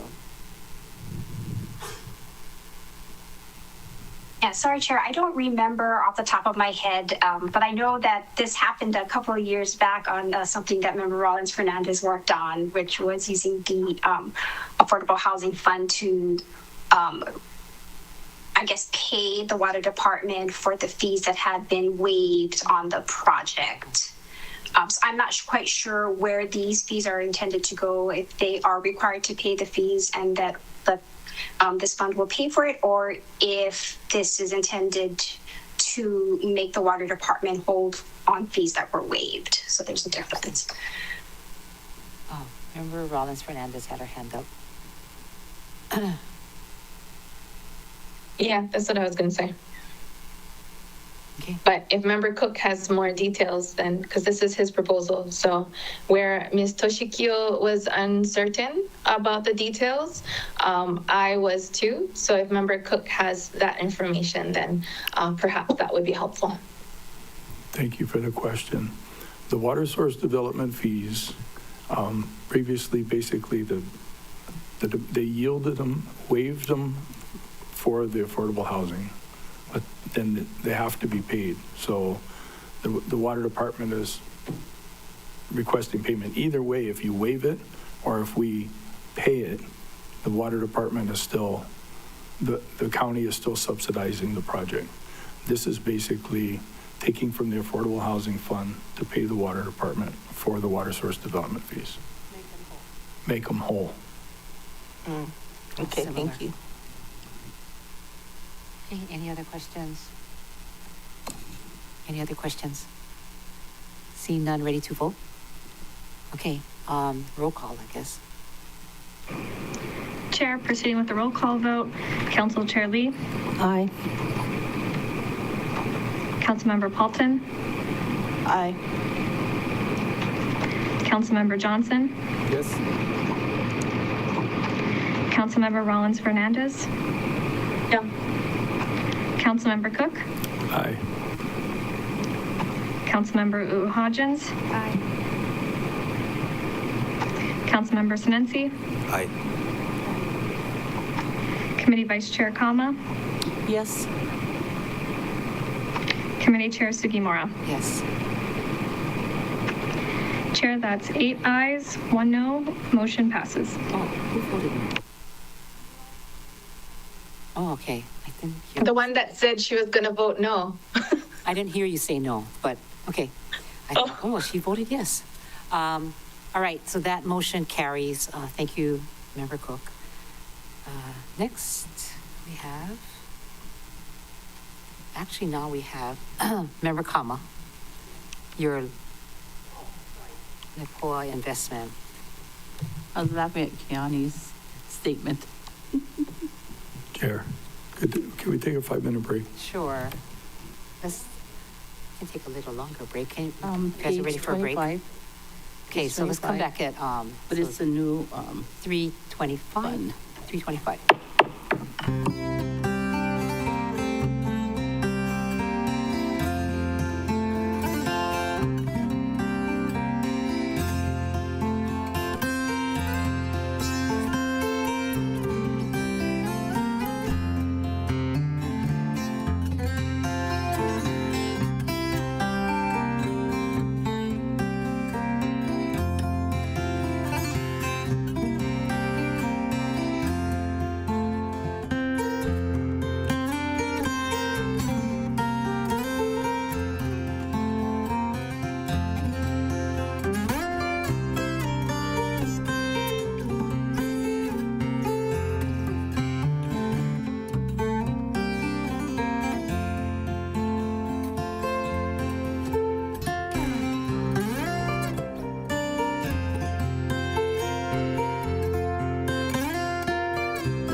Welcome back to the Budget Finance Economic Development Committee. It is 3:34, and we're on the Affordable Housing Special Purpose Fund. And next is Member Kama. Thank you, Chair. So I have, on the matrix, Page 25. page 25, on the bottom, that's where I'm at. And I have adding a new condition for up to 25 million must be for a grant to Lepoy Investments LLC for an affordable rental housing development in Kihei. And of course, we all see the note that says that all the Affordable Housing Fund currently only has $1 million available. And the funding for this priority will probably be through increasing the transfers from the general fund. So I read all of that, so I just wanted you to all know. Is that a motion? I'm aware. Okay, Thank you. You made the motion. I need a second. Yes. Second. Okay. Member Kama and second by Chair Lee. Okay, we heard testimony earlier today. Does anybody have questions on this project? So we all know also from what Member Kama just read that in the Affordable Housing Fund, after what Member Cook did, there's like 900,000 left, only 900,000. Well, not only, but yeah, that's a lot of money. All right, anybody else has questions? Member Johnson. Thank you, Chair. Thank you, Councilmember Kama. I'm curious, I really would like to have this go to committee to discuss the project. I got questions on all kinds, the landscaping plan, the conditions, everything. There's so much to talk about. Would you be willing to send it to your committee to have conversations on it? Member Johnson, if you approve this project today, definitely so. But even if you didn't, I would anyway. Even if you didn't, I would. Because, there's 9 of us. But no pressure. No. Okay, Member Paulton.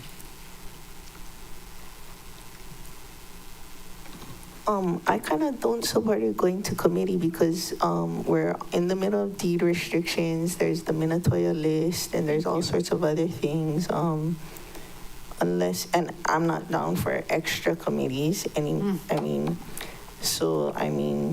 I don't understand why maybe you couldn't do a live and meet with them on your own time, and then you can spread the word to anyone who wants to know. Okay. Anybody else have questions? Member Rollins Fernandez. Mahalo, Chair. I agree with Member Johnson. I think for all the projects, and I missed the motion, the time to make a motion earlier. I think it's number 5, 6, 9, and 10 that I wanted to strike from the Affordable Housing Fund as well before, because once we approve it, then unless they have any other needs, other things to have council approve, then this is it. It's done. I guess we can invite them to have a presentation in committee, but we can't make any amendments to the operating budget. It's over. So we're giving up our leverage now. If we put it into the Affordable Housing Fund, or if we put it into this budget now, then that's it, it's done. They can easily the administration can easily submit or transmit a budget amendment to add all of these projects to the budget after we adopt it, after we have an opportunity to give the public the opportunity to learn about all these projects that they haven't learned anything about. Because it's not just about the questions that I have. It's about having it in our legislative record, what the questions are, the people who wanted to come to testify, to be able to add things to the project at that time. Any other things that, because we are the branch that provides the venue for that type of dialogue. And we are the legislative branch, and one of our main, kuleana is the purse strings, is adopting the budget and doing fiscal oversight. So I'm not supportive of giving up that authority right now or in the future. So I'm not saying I don't support this project. I would like to have this in committee first, and then I'd be happy to be supportive of a budget amendment after that. Mahalo, Chair. Okay. So, members, motion made by Member Kama, and Chair Lee was a second. Chair Lee, you want to say something? I actually don't have a problem with voting now on this project. My understanding is that this project was approved by a previous council around 2017 or so. So it's not like the public didn't hear about it. They know about it, I'm sure. But I'm not opposed to there being a 7B later on. Just saying that I'm ready to vote because Okay. all of these good projects have been the victim of time, and who caused that? We did. Thank you. Yeah. Member Cook? Thank you. Chair, your video is not on. Chair Lee. Oh, That's right. Thank you, Chair. okay. Member Cook. So, I'm familiar with this project because they're building it virtually around us in Kihei. And I know that all of Lapoa, the entire development is using R1 water and has been for years. They're, I believe if any project won't come back and ask for any more money, it's this one. And I understand it's a lot of money in the situation. I'm very supportive of the project because I think it'll be one of the sooner ones to bring housing, and there's jobs really close by, et cetera. I understand the concern. It's a lot of money at the last minute. I don't really want to raise taxes for it. So we got to be creative. Oh, good. Thank you. Okay. Anybody else? Member Johnson? Well, how do we put conditions on it is my point.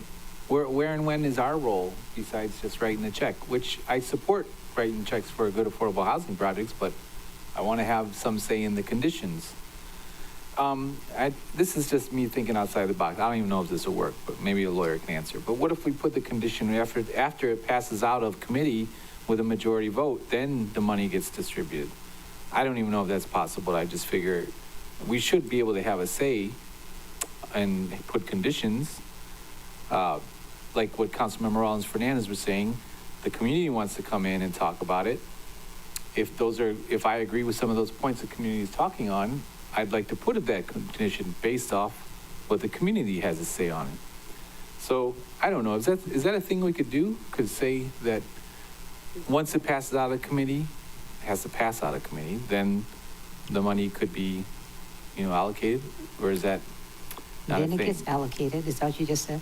I mean, can you say that? I just want us to be able to have, do our role, what we always do when projects come before. Right. We have a role in it. We talk about the conditions, the community comes and talks, and, you're gonna have pros and cons like any other affordable housing project. We often have that discussion.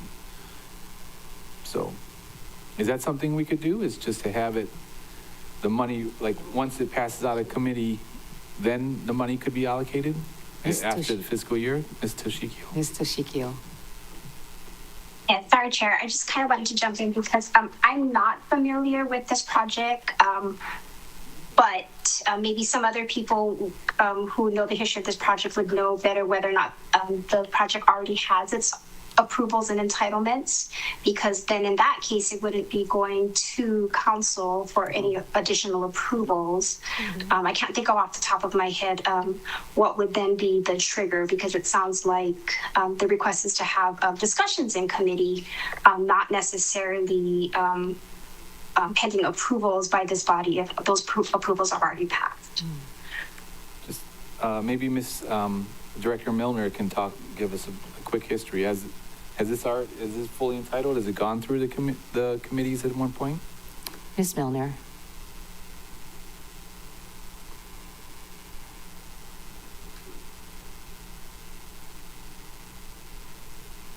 you, Chair. My understanding is that this project has all of its entitlements, but is just waiting on subdivision approval. So I believe it has gone to committee for all of the required county approvals. Thank you, Chair.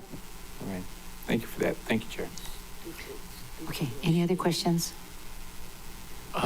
Chair, Yes. apologies. Could staff just ask clarification? Our understanding that the intent to fund it might be to increase the transfer to the Affordable Housing Fund from the general fund. Should we interpret that as to be included in the motion to make that addition, or is that something that the body will be handling separately? Oh, It doesn't Member matter to Kama. me. It was just a note that was put on there, and I just wanted to make sure that we all saw the note that I saw. well, we will have to do that. That would make it not be a revolving fund proposal if you're adding 25 million, according to the rules, but whatever. Ms. Toshikio?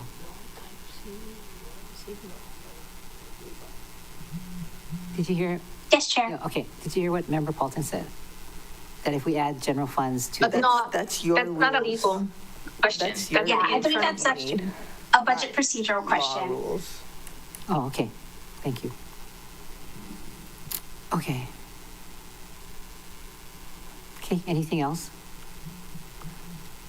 Member Johnson, you look like you have a question? I thought maybe you would want to speak on that. I mean, if it's not, I know we have our priorities but maybe, is this something that we would all agree on, that we could allow? Or I'm curious of what your take is on it, Chair. So, I think for me, the very different thing that has happened with this Affordable Housing Fund is we have a new director. And from what I understand when he's come to us in committee, he has an affordable housing plan or whatever, and his process that he's going through, and Director Milner, he's probably sitting in front of you, could correct me, but he's following a process. But in the past, members, you all know that when this came up in committee, in budget, everybody would add projects and raise the amount, and it's something that we can do, the members. I'm just cautious about spending more money. It's just where my thought is about using general funds, Right. raising taxes. So Okay. that's my general, concern about Sure. that. I mean, I don't share that concern with you, Committee Chair, but I just wanted to know, if we're going to stay in the lane or allow an exception. But I do have a question for the, Go ahead, for the. go ahead. And I see Member Rollins Fernandez after. Go ahead. Okay. Is this a workforce or affordable housing project? It's. Oh, is it 100%? She said it was workforce housing. 80 to 120? Right, Okay. 80 to 120, right, she said. Thank you for that. Thank you, Chair. And this is the missing middle. Yeah. I think that's what makes it very important, right? One moment here, staff.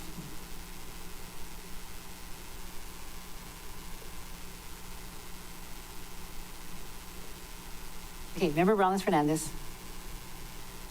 Mahalo, I think you didn't understand the question that was being asked. So in the guidelines that we were given, that we all agreed to, we were given proposals, 2 for district, 5 for countywide, that would potentially increase the budget. And then we're given 2 revolving fund conditions and 2 grant conditions, which wouldn't increase the budget, or at least that's what the guidelines instructed us to do. So because this proposal increases the revolving fund and not stays within what the amount of the revolving fund that's projected by the administration, then are you breaking your own rules, or are you going to allow everyone to do this? So That's the question. I would love for everybody to stick with my rules, that if you add something, you got to find a cut. I mean, that was my initial thing when I first started this. It was not very popular. In this particular fund, the beauty of it is that it's already money there ready for you to condition.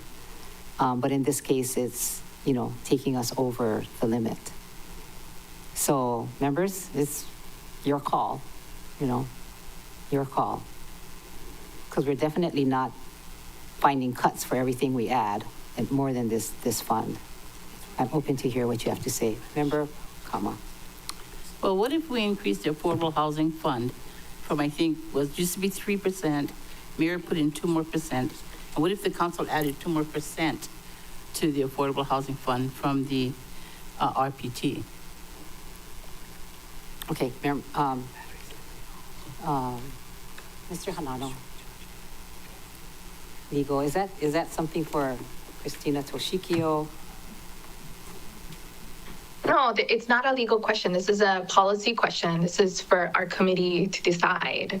But the first question that everyone's asking is, this doesn't follow the guidelines, and everyone else's followed the guidelines. So are we following the guidelines or are we not? And then my second question is, if you're saying that we're gonna, everyone can amend something in order for everyone to have the same opportunity to not follow the guidelines on the revolving fund, then my next question for Member Kama is, where are we getting this 25 million? Is there a proposal to increase because it exceeds the projected amount that we have from the administration? And it's our policy. It's a policy decision if we get money from RPT or elsewhere, but that's all the answers that I think would be necessary in order to make this decision. But first is, are we following the guidelines or not? It's up to Chair. I'm gonna take a break. We'll take a recess and I'll talk to staff and we'll come back with some kind of determination. So 3:56.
Welcome back to the Budget Finance Economic Development Committee. Thanks for the break. On the affordable housing project that we're talking about is the LePoa Investment LLC.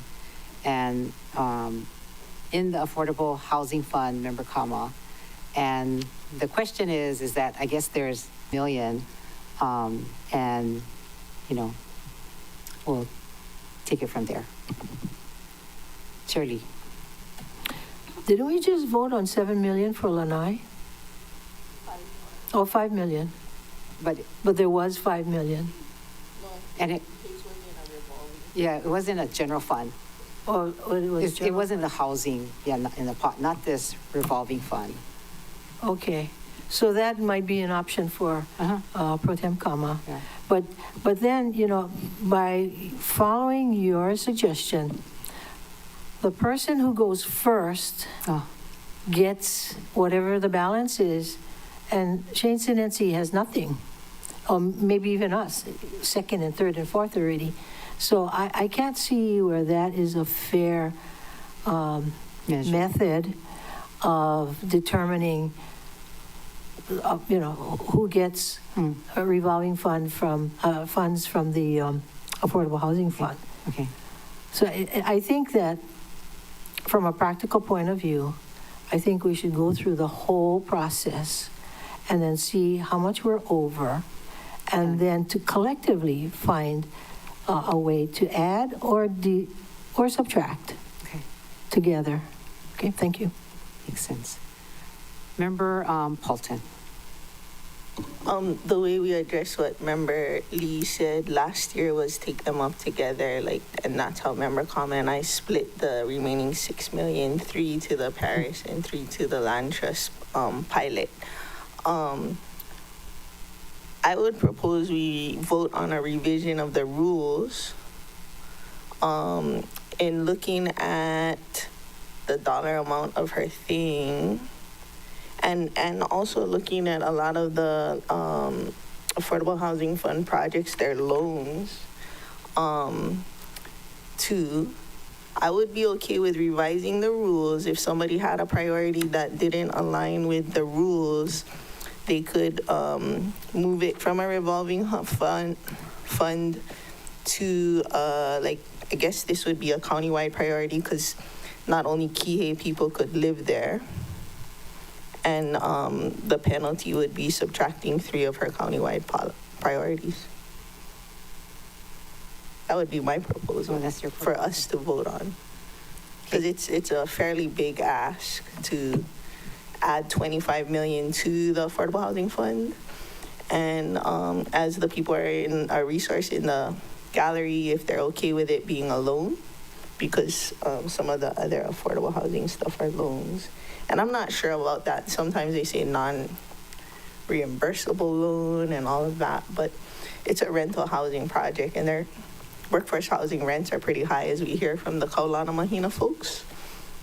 So maybe they can pay it forward to the next missing middle stuff. Okay. Shirley. Yeah, I forgot to mention that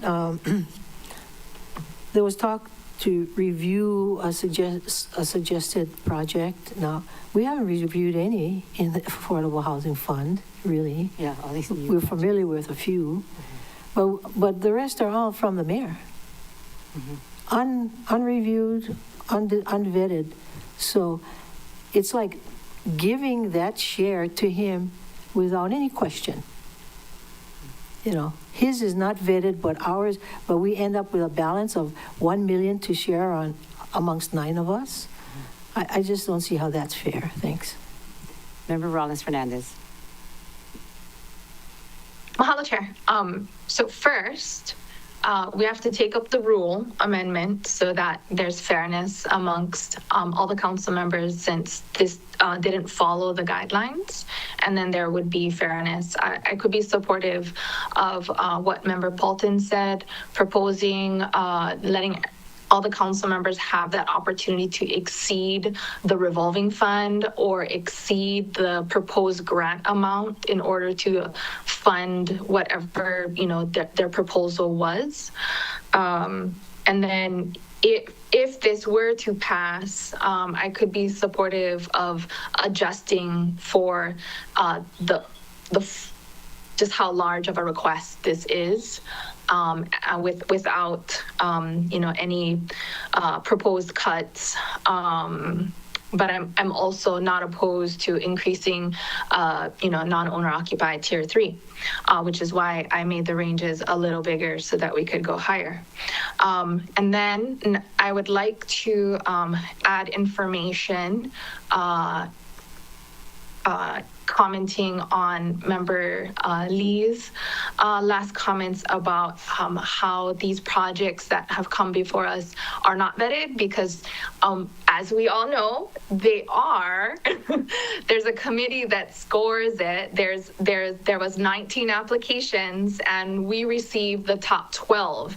And as you know, in the Affordable Housing Fund RFP, there are 4 criteria that they're all scored on, and that's community need, applicant experience, readiness, and financial leveraging. And of the 19, this was one of them. And this project, Lipua Investment LLC's project, did not make the top 12 based on the committee's, the whole committee's scoring of the 19 applications. So I don't think it's fair to say that it's not vetted.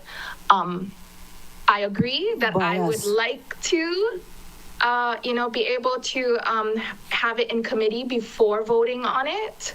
I agree with that, but they are vetted before they come to us, and they are scored relative to all the projects that come before them. Mahalo. Shirley. Yeah, I meant they're not vetted by the council. They're vetted by other people who I agree, are Chair. not elected. Thank you. Oh, yes, they are not elected. All right. I believe that all of us heard the presentation, right? I did speak with the developer. I did speak with Director Mitchell, and I asked him about this project, and he just said the reason why it wasn't in the list was they asked for too much money. So he was going to go talk to them about that and see if there's a way of phasing it. So I don't know if they did or not, but that was my last communication with Director. You want me to move to amend your rules or no? Well, okay, this is what I don't want to happen, is that I don't think that this action is a gross,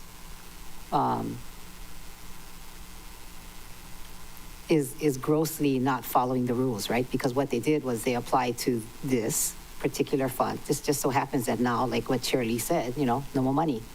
So as far as the rule, I think the rule is good. I don't want everybody to say, oh, now I'm going to apply for another one. Because as you all may or may not know, a lot of the projects that you have put on as your condition, you didn't have a pot of money or you didn't find a cut, right? You just added. This is just like that to me. No, if she would have followed the rules, she would have did it like Member Johnson, but the path forward would be to amend the rules. Like Member Johnson didn't put it into a pot that we knew didn't have any money. He just said, I want $5 million. I would amend the rules and just say withdraw 3 of your other ones because of the size of the misinterpretation of the rules, and let her proceed, or I don't know, if you want to cut something else from the Affordable Housing Fund and give them that money. That's an option also. Shirley. Okay. Pro Tem did mention, overheard her talking to her executive assistant, that she was considering raising the pot, the fund itself, through real property taxes. So that's another way. Besides cutting, there's also the opportunity to add funds to a fund. So I'm not sure how you would want to proceed with revising your rules. So it's more of a clarification, I think. So at this point, you know what I don't want to see is I don't want to see in this body, not that you would do this, but you'll say, oh, okay, if Member Kama can do that, I'm going to do that. And I don't want that to happen. We're just amending the rules for things that are already on paper. We're not adding anything new. Like, you can't add it. The amendment wouldn't be to add new things. The amendment is to let her break the rule, but, you know, she didn't follow the rules, so take out her other stuff. And I would, no, not the way that it was explained to us. The way that it was explained to us is you can have 2 resident area priorities. You can have 5 countywide priorities, 2 revolving funds, and 2 conditions. If you're gonna add money to a revolving fund, that's not following the rules. The purpose of a revolving fund is you're not adding to the budget. I'm saying if we amend the rules and stick it to whatever is on paper right now, not, you can't add something that you just thought of on your head. And then you would draw, you know, because it's a big ass, 25 million, take out 3 other countywide priorities. That's my motion. Okay, motion made by Member Paulson, second by Member Sinensi. Member Kama, you have any thoughts on this? I need time to think about the priorities I already have, the countywide, right? Well, okay. So I have to think about that to see if that's even possible. okay. So Okay, that's my response, Chair. Okay, so we'll put this on the side so you can think about it, and maybe we'll come back to it at later on this evening. Member Kama. Yes, thank you. Okay, so you want to vote? Well, I thought you there's a said you were motion. gonna put it on the side. Member Rollins Fernandez has this discussion. Member Rollins Fernandez.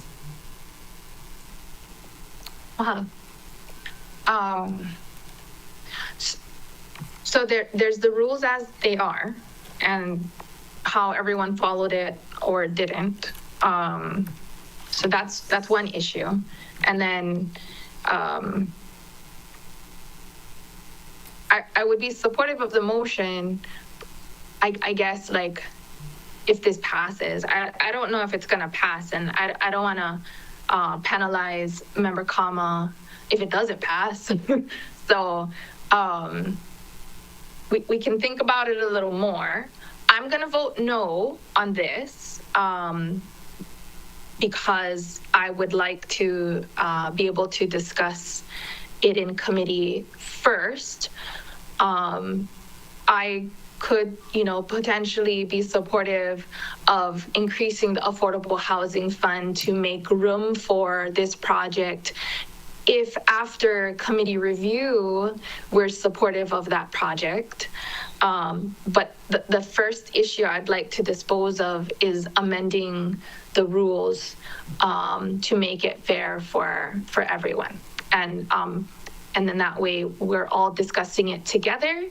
And, it's not just one person dictating to us how it should be. Mahalo. Okay. So we can do that. We can vote on it later, once Member Kama has time to think, and all of you have had time to think about this. I'll withdraw my motion. Okay, we'll do that. You withdraw. Okay, yes. Thank you, Chair. I think that we do have the underlying or the original motion on the floor. I I think based on prior discussion, should that be, instead of us laying it on the table, adding to our collection, is that one going to be withdrawn as well? And we can revisit that later. Okay, her entire motion. Okay, we'll withdraw your entire motion then. And I withdraw the second. Okay, you're fine. Member Johnson? Thank you, Chair. And always, in an effort to make things clear, I'm going to probably make it a little more muddy. But, you know, I didn't use my resident district and I didn't use a condition. I don't know if other members didn't use or used all of theirs. I'm not sure.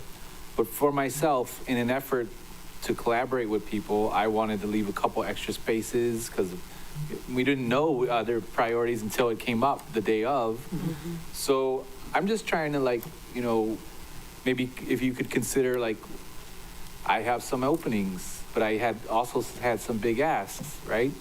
So I'm just trying to think maybe if we could all, I mean, I don't want to make it more complicated, but I know Councilmember Paulton was saying, get rid of a few of your priorities and then you can do this. Well, I wouldn't mind saying, hey, I'm not going to use my priorities. You can use it. And so if you guys are thinking that would be something you would be interested in, I would certainly, you know, think that would be one way.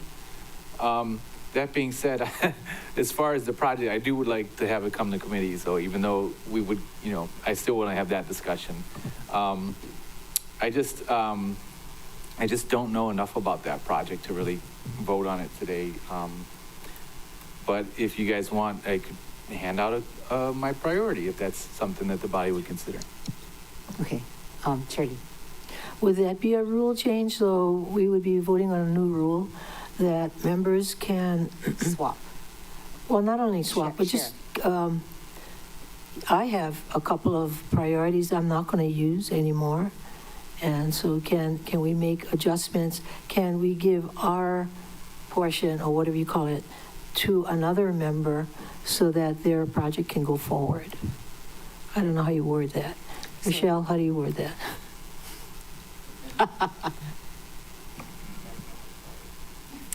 I don't know how to word that, but what I would say is, you know, if the body is agreeable to advancing in a particular fashion, that's fine.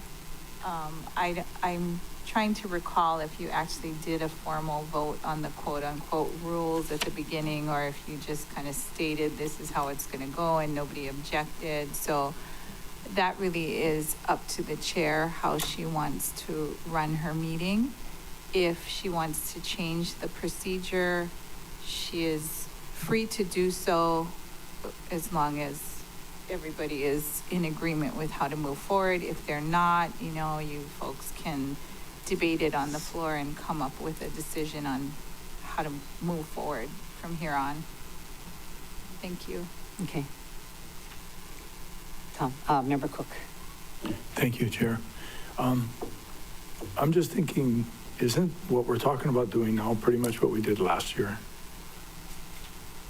Like we started with, we weren't going to have a barrier. We would understand that we were trying to balance the budget, and we did it. We went, and then we made adjustments to make it work.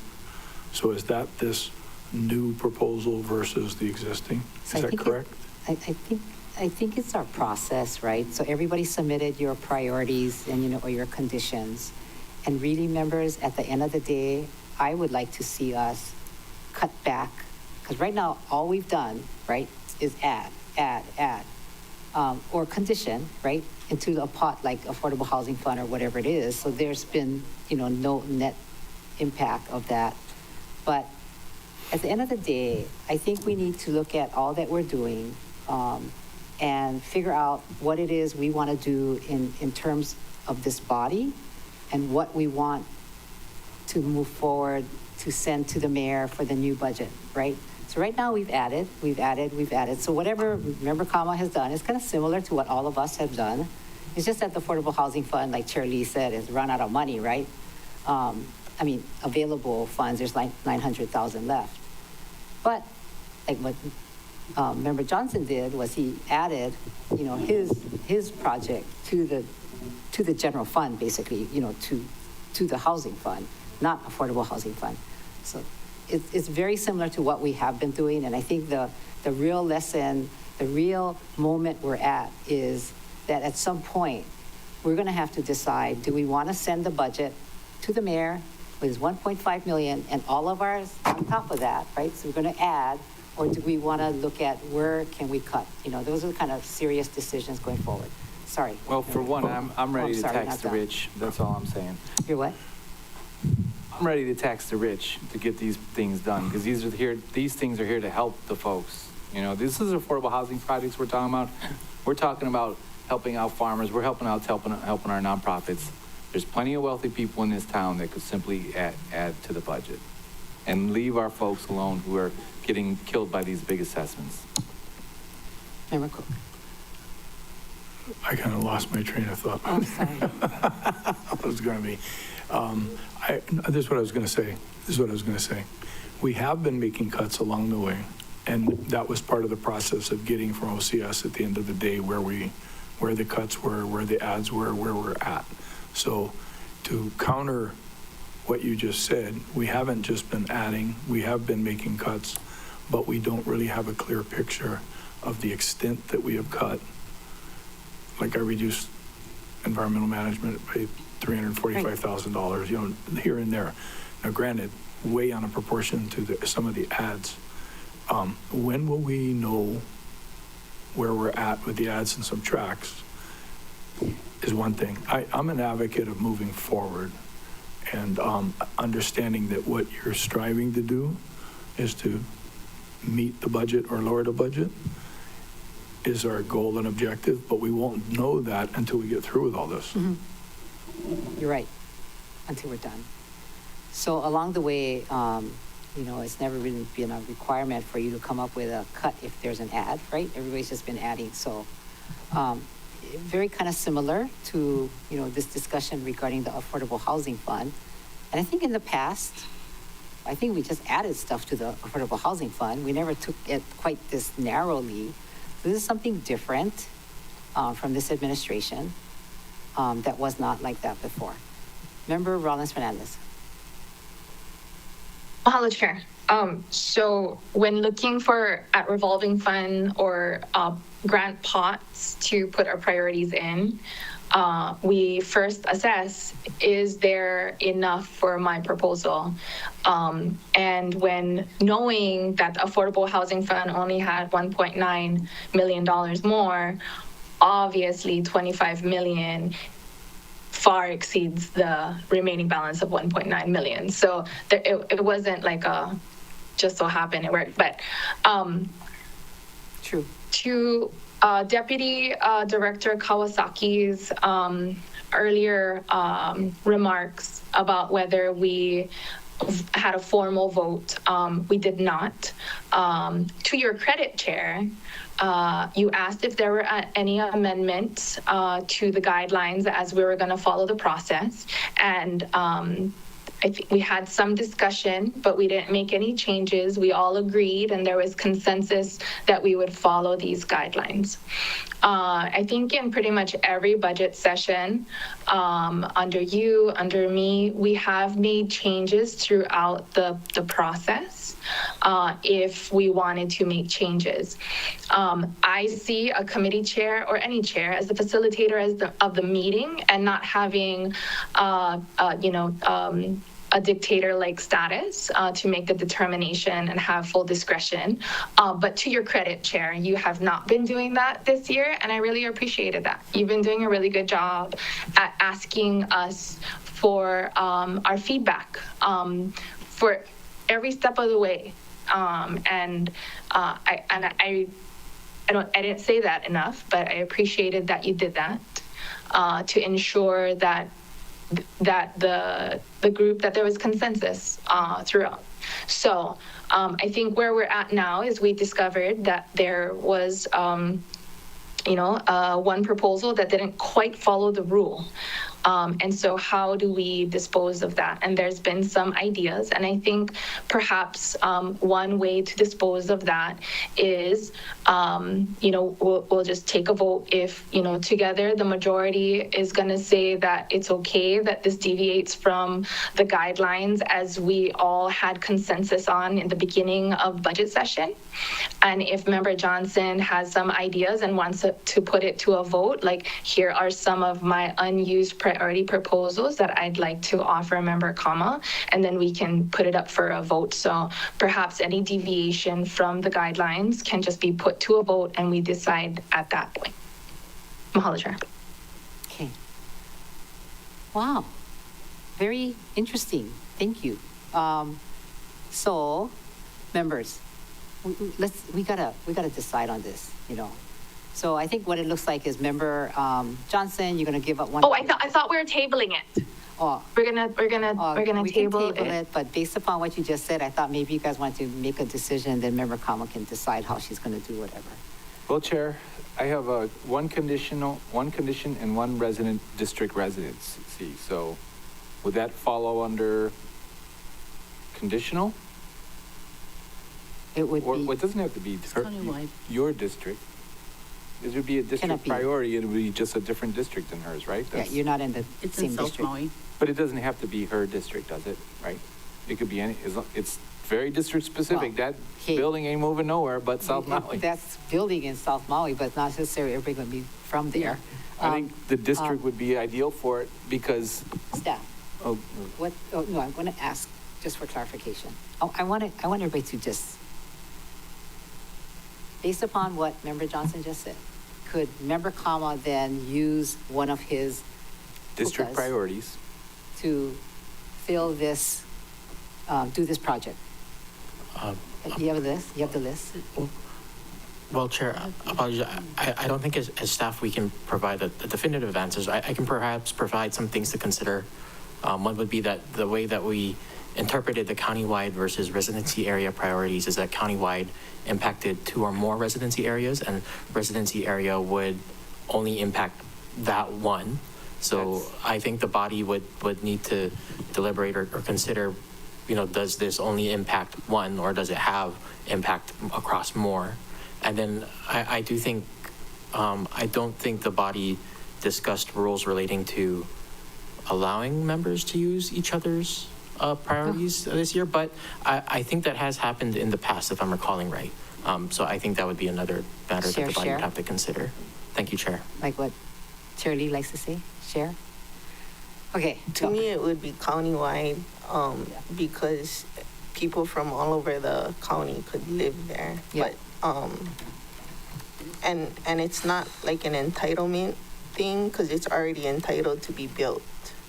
If it was entitlement, then it would be more district specific, because you're adding impacts, but it can be built. The question is, who will get to live there is the impact, and they're not restricting it to just South Maui people.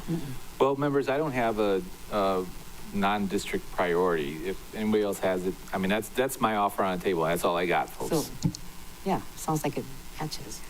Okay, members, Chair Lee. I have a couple I could give up. Of course, this kind of doesn't make sense because $3 million for the Ohana Assistance Program, which it would have come from the Affordable Housing Program. But $3 million there and $5 million for the West Maui Hospital. And then $1 million for the EL Theater. And then $300,000 for the Army Corps of Engineers program. And let's see, instead of $4 million for the Silver Living House for Aloha House, I'm asking $168,000 instead. So I'm pretty bare bones for me, but I can deal with it. Good. All right, no. I'm going to table this so that we can look at it. I don't want to move on because it's too early for dinner, right? 4:41. I have to ask, I'm going to take a little risk. I want to ask if the food is here. Do you know? Chair. Michelle is handling the food. I know, so I'm going to ask my staff. Member Rollins Fernandez.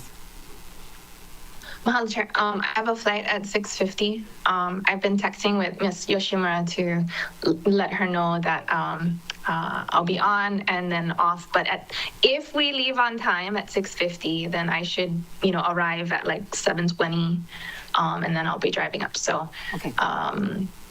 Letting you know. Well, thanks. So thank you very much because you're going to be here. Food's not Yeah, here. and I would like to not miss votes as much as possible. Okay. Very good. It's different than deliberations when we're just asking questions. Like this is like votes for like final decisions. So Serious. if we can at all accommodate that flight, I would appreciate it. Thanks. So what time do you leave?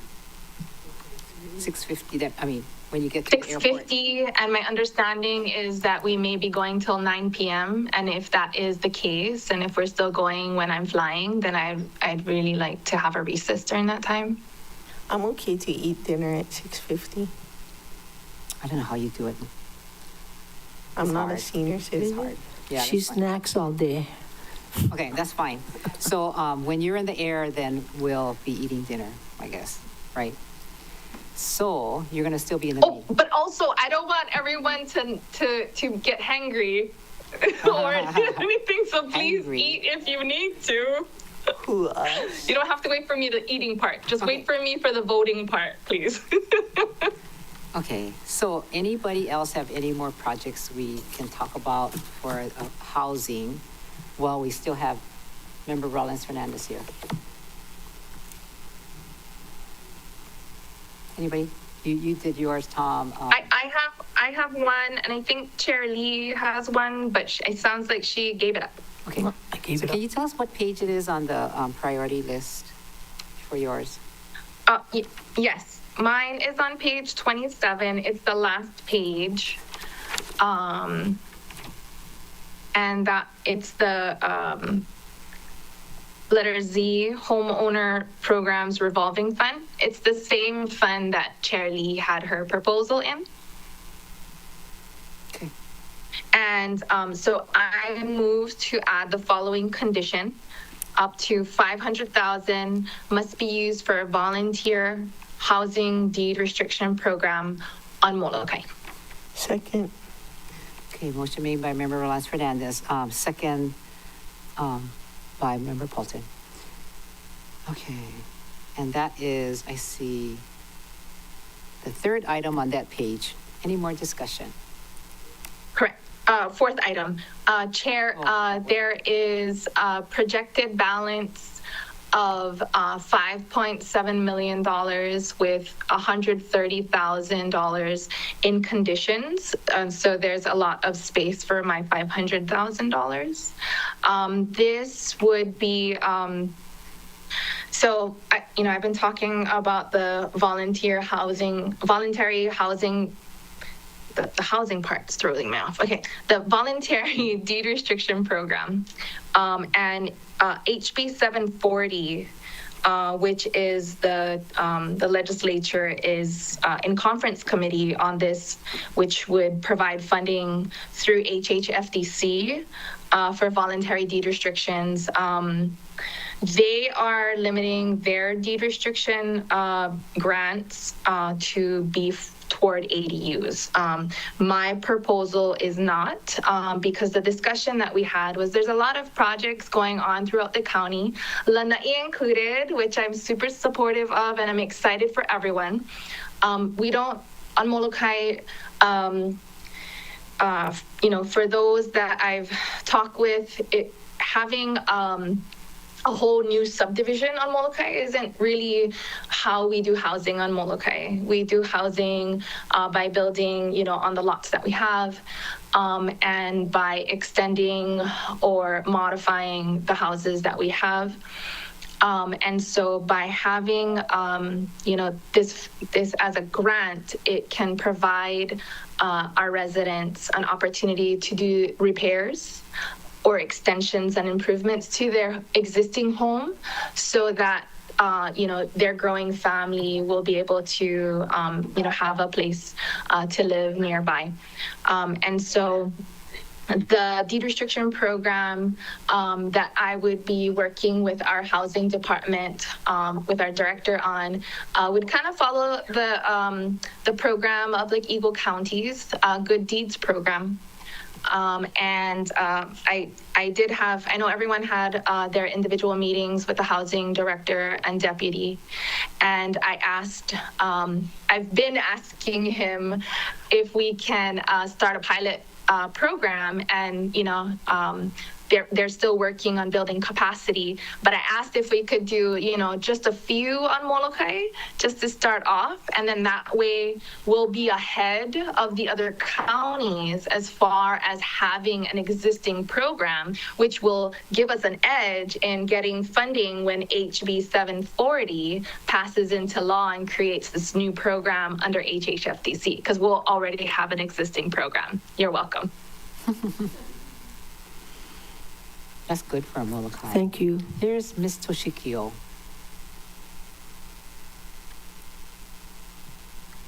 Hi, Chair, thanks. So this is under Chapter 3.34, excuse me, the Homeowner Programs Revolving Fund. Okay, so I'm looking at the purpose section, and it lists the purposes that are allowed uses for this fund, and then it says any similar future programs have to be named in the paragraph upon establishment and approval by council. So I just wanted to see how it ties in with the existing purposes of the fund.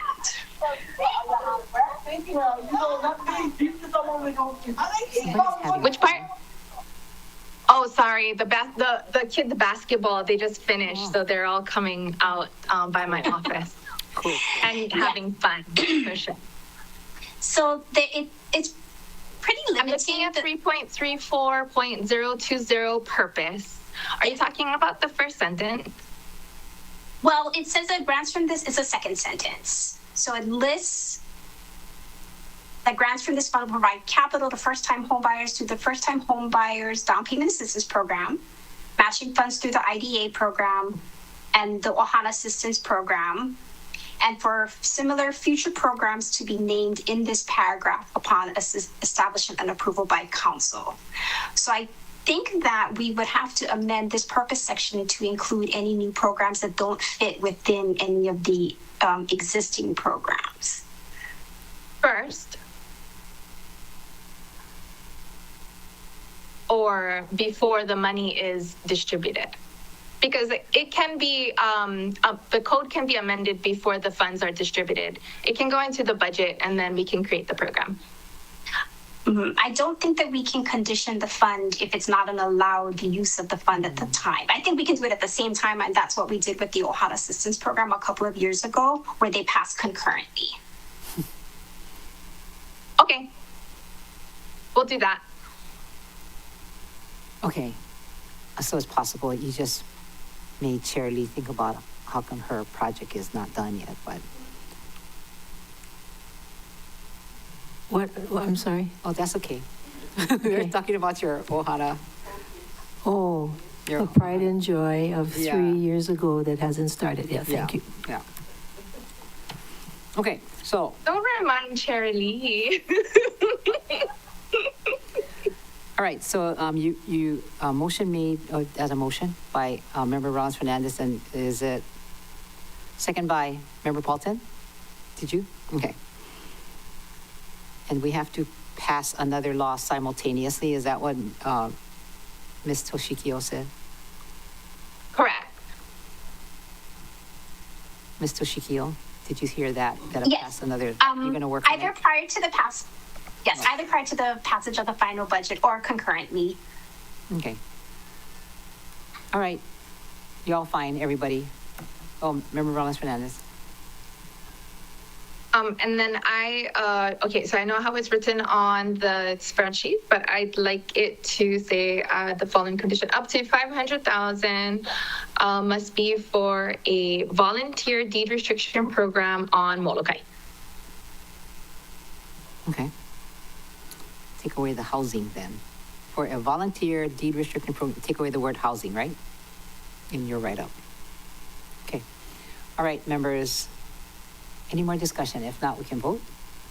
All in favor, raise your hand, say aye. Aye. Okay, that would be Aye. 9 ayes, and motion carries. Do you have another one? That's it?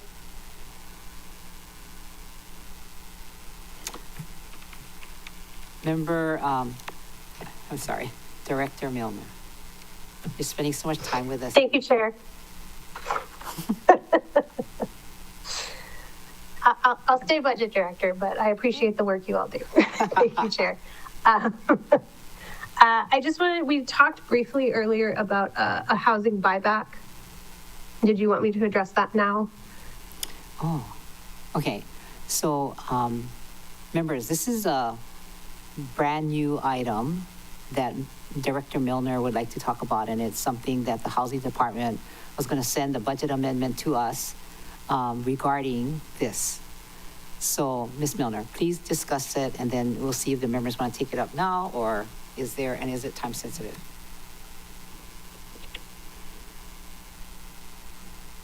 Can't hear you. Let's try that again. Thank you, Chair. Oh, we can't hear you again. All right, so don't put your papers on your touchpad mouse, is what I've learned. I apologize, Chair. As I indicated in BD9, we anticipated a $500,000 amendment for fiscal year 25 for buyback of a property at the Lokahi Pacific Moku House subdivision in Wailuku. My discussion with the department this morning, the timing on that has changed, and so it would be better included in the fiscal year 26 budget. So we do have $500,000 available in carryover savings to move to the Affordable Housing Fund, and it would be for the purchase of real property. And then the department's intent is after that purpose, it would transfer the ownership to Nahaleo Maui to keep the unit affordable in perpetuity. And I can submit the TMK in writing to BFED staff. Thank you, Chair. Okay, Member Paulton. Oh, what's the geographical location? Thank you, Chair. It's in Wailuku, Maui. How many bedrooms and bathrooms?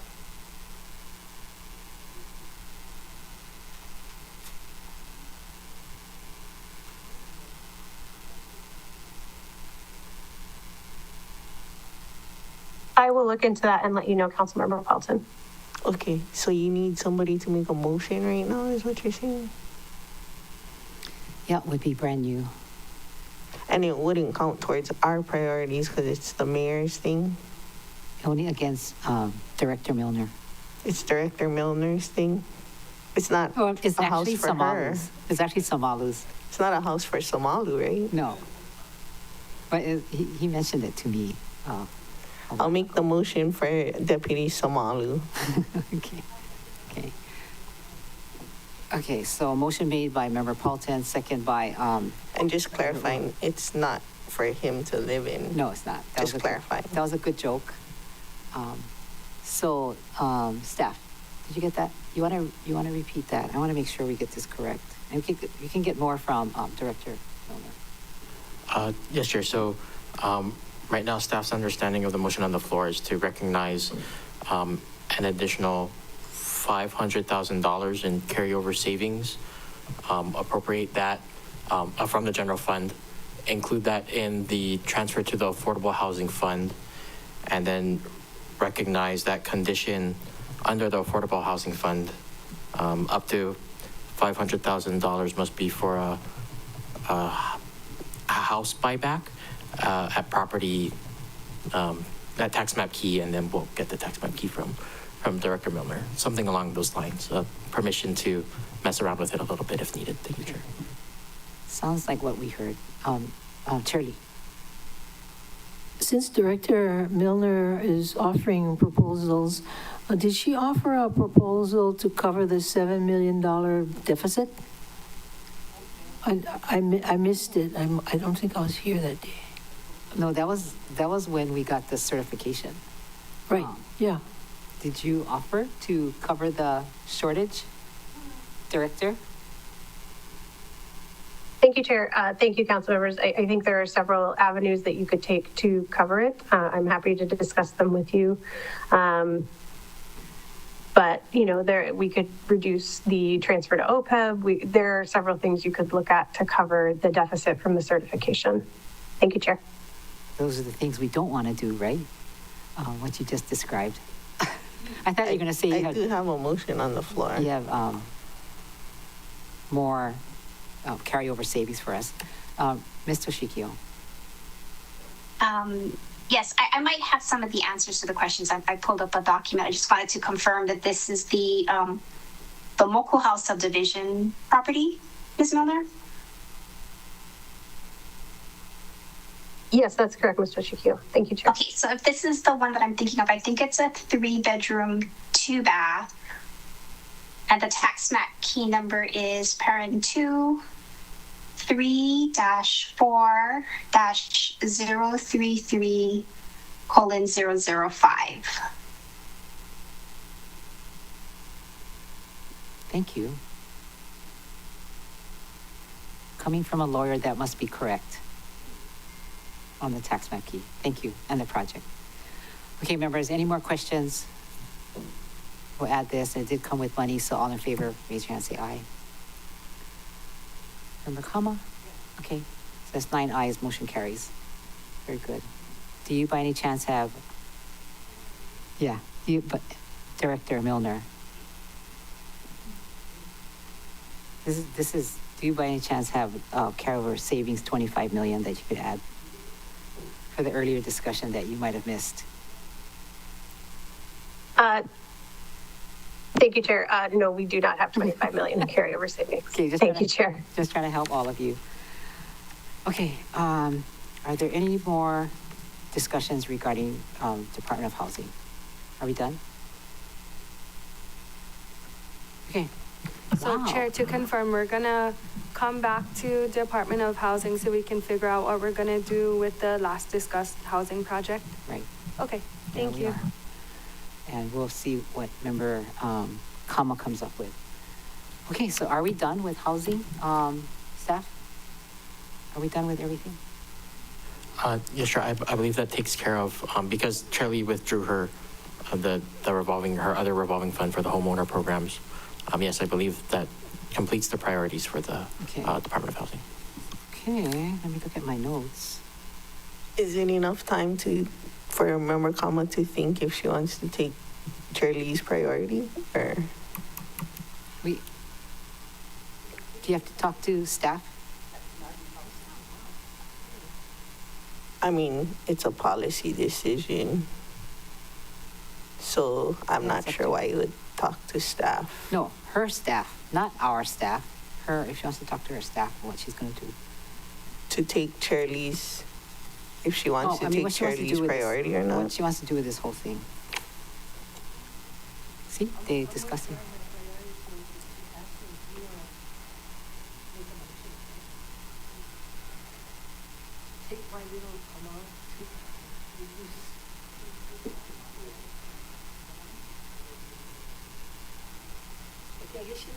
Yeah, it doesn't sound like, I hear you guys chattering over there.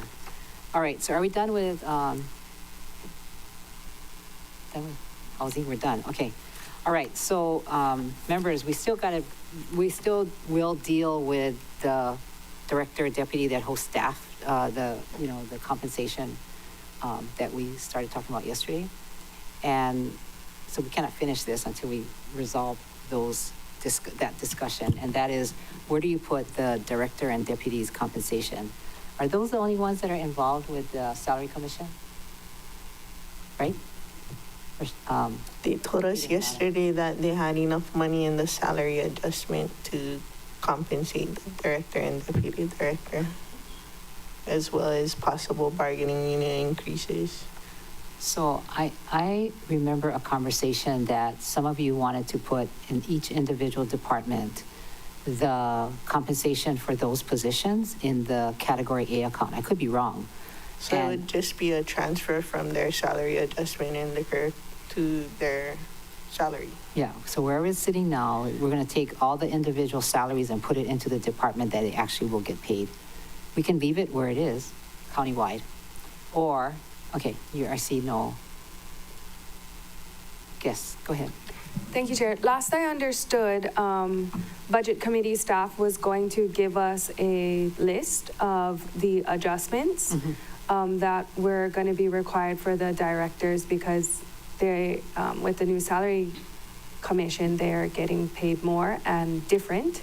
And so they were going to give us an amount to add from, reduce from countywide and add into the department salary to accommodate for the directors' pay increases. Yeah. Are we still expecting that? That's what I remember. But this morning I had a meeting with staff and they basically wanted to hear from you, a vote, I guess, or whatever. Just, we need to formally discuss it. I think it was casually discussed. So moved. Okay. Yes. Member Paulton and Member Uhajan. So with that, all in favor? Discussion? You understand? Can you repeat the motion? Yeah, so what? I move to take the money from countywide and redistribute it to category A for the directors and deputy directors' salary increases as per the salary commission. Correct. Second. Okay, Member Paulton, Member Uhajan. Clear? Okay, all in favor, raise your hand, say aye. Okay, that's Aye. fine. That's 9 ayes. Okay, good. We gotta get plenty of work done. Well, remember Rollins Fernandez is still there. Okay, before she flies off. All right. So, Mr. Hanado, will you work on that? Yes, Chair. Okay. So, when do you think you could? Well, let us know when you're gonna be ready. I think from what Mr. Kruger said is that you all have that information already assembled. Yes, Chair. If now's the appropriate time, we can distribute something shortly for the members to take a look at. Oh, it's done? I thought you said you needed the consensus before you could work on it. We have an understanding. Yeah, we already have an understanding of what the salaries would be. And you got the second meeting also. Yes, inclusive of the additional adjustments that they made for the mayor, the managing director, and the deputy managing director. And it was Department of Ag and East Maui Water Authority? Those are not included on the spreadsheet because those have not been decided yet. Our understanding is that the salary commission won't take those up until May. Oh, is that the research? I thought they did take it up. I thought they did. Okay, but they made the change with the mayor and the managing director's compensation, and they weren't able to take up East Maui Water Authority and Department of Ag? Thank you, Chair. I'm not sure what they were able to or not able to take up. We just know what the result was for those particular positions, which were the mayor's deputy managing director and the managing director. And I don't believe, to my knowledge, that we've received a letter from the Salary Commission yet on that, but our staff did follow that particular meeting. Okay, here's Director Milner. You have more information for us. Thank you, Chair. Just a little bit to add. Thank you. The Salary Commission has not been able to vote on the Director of Agriculture or the Director of East Maui Water Authority. There's a committee member who needs to recuse himself due to a conflict of interest, so they did not have quorum at the first meeting to take the vote.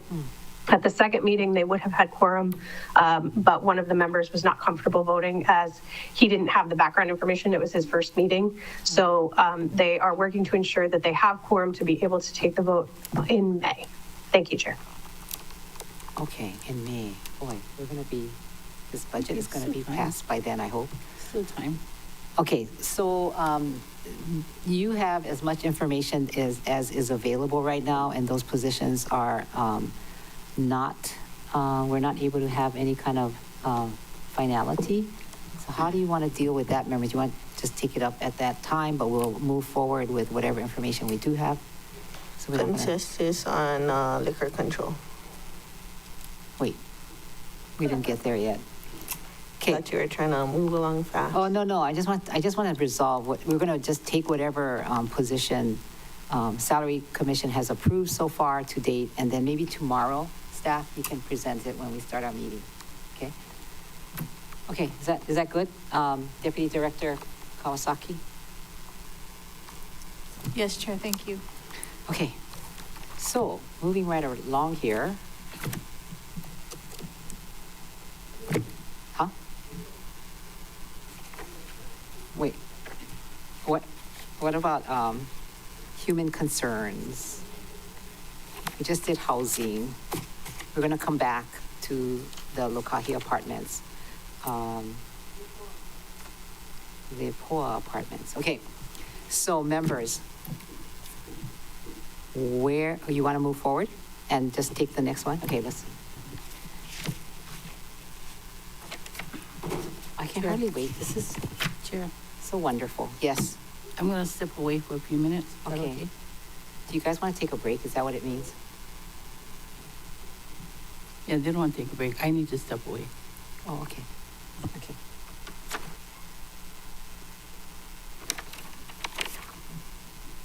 Okay, Department of Human Concerns. Any amendments? A account, B account. I move to cut Ooh, B9, small b, paren 1, category A, 250,000 plus 234,950 fringe. And inclusive of this motion is to allow staff to adjust any of my fringes because I was on the wrong page before. And the good news about that is it's going to be more fringe cut. Second. okay, Member Paulton, second by Chair Lee. For my discussion, I went through all the full-time, non-grant funded vacancies, pulled out positions that have been vacant since 2023 or that are pending redescription review, and cut the funding for those by 4 months. The 4-month theory. Okay, Member Cook. Could you please repeat the amounts? 250,000 with a fringe of $234,950 and granting the staff leeway on the fringes throughout the entirety of my cuts because I was using the wrong page last time. And the good news on that is the amount I was using was lesser because I wasn't including the vacation and leave benefits. Thank you. Okay. So that's B962, you said? B9, small b, paren 1, category A. Category A. Okay, members, you got that? You got that? Okay. All in favor, raise your hand. Any discussion? All in favor, raise your hand. Okay, motion carries. Member Rollins Fernandez. Okay, that's 8 ayes because member Kama excused. Any more for human concerns?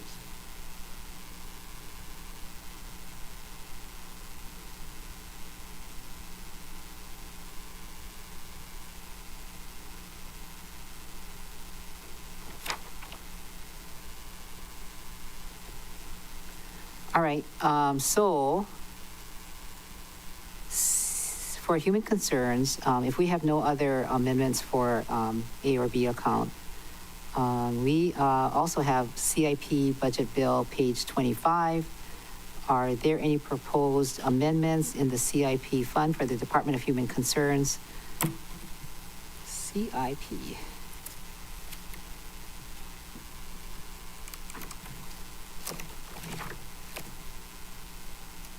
Oops. None? You're fine? Okay. Appendix A, Part 1 grants, which is 39 to 40. Do anybody have any proposed amendments? Page 39 to 40.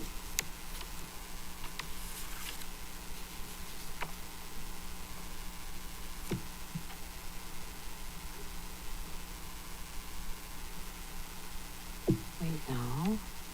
A1.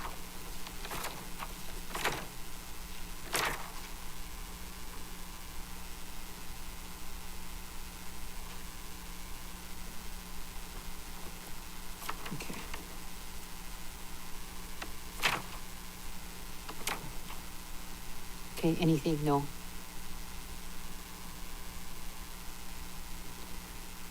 A1 grants.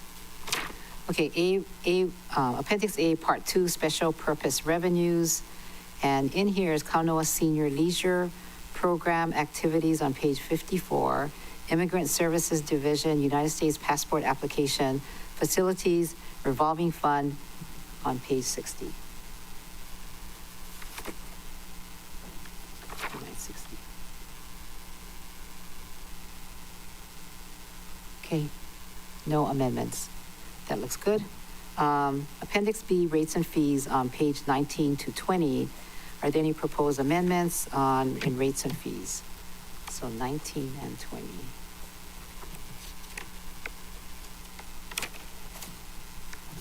I move to transfer all animal management rates and fees to the Department of Agriculture, whatever. Agriculture. Yeah, it is going to Second. in agriculture, yeah. All right. Motion made by Member Paulton, second by Member Rollins Fernandez. Okay. Any discussion? I think we discussed that. Okay, all in favor, raise your hand, say aye. Aye, that's 8 ayes and 1 excused member, comma. It's rates and fees. Members, yes. Chair, apologies to interject. Staff, and to backtrack, apologies to backtrack. For the Kaunoa Senior Services Revolving Fund, we just wanted to flag for the committee. There's a discrepancy with the condition. There's a condition for $200,000, but it exceeds the total balance, which was only $160,000. So we just wanted to flag that if the committee wanted to address that in some way. What page is that on? It's page 54 of Appendix A, Part 2, Special Purpose Revenues. Kaunoa Senior Services Leisure Program Activities Revolving Fund. Okay, so that we have to ask Director Milner. I think, isn't some of the leisure Activities. limited term appointments Oh, vacant? Director Milner. I move to amend up to 160,718 must be for leisure program activities. Okay, motion made by Member Paulson, second by Member Hodgins. So you're saying that under item M, that 160,000 must be for the, $160,718. 718 for that leisure program, instructors, No, activities. activities. Oh, right here. So right now it says up to 200,000 must be for leisure program activities, so you want to decrease it to that number, 160, whatever you said?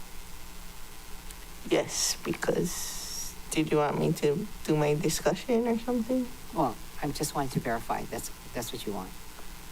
Okay, my discussion would be that's all that's there, so give it to the people, the seniors, for Okay. leisure program activities.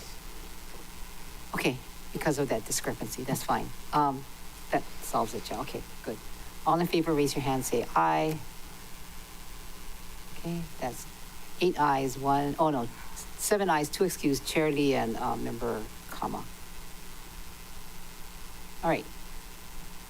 Anything else? That's it. Members' priorities, 9 and 11 of the, page 9 and 11 of the matrix.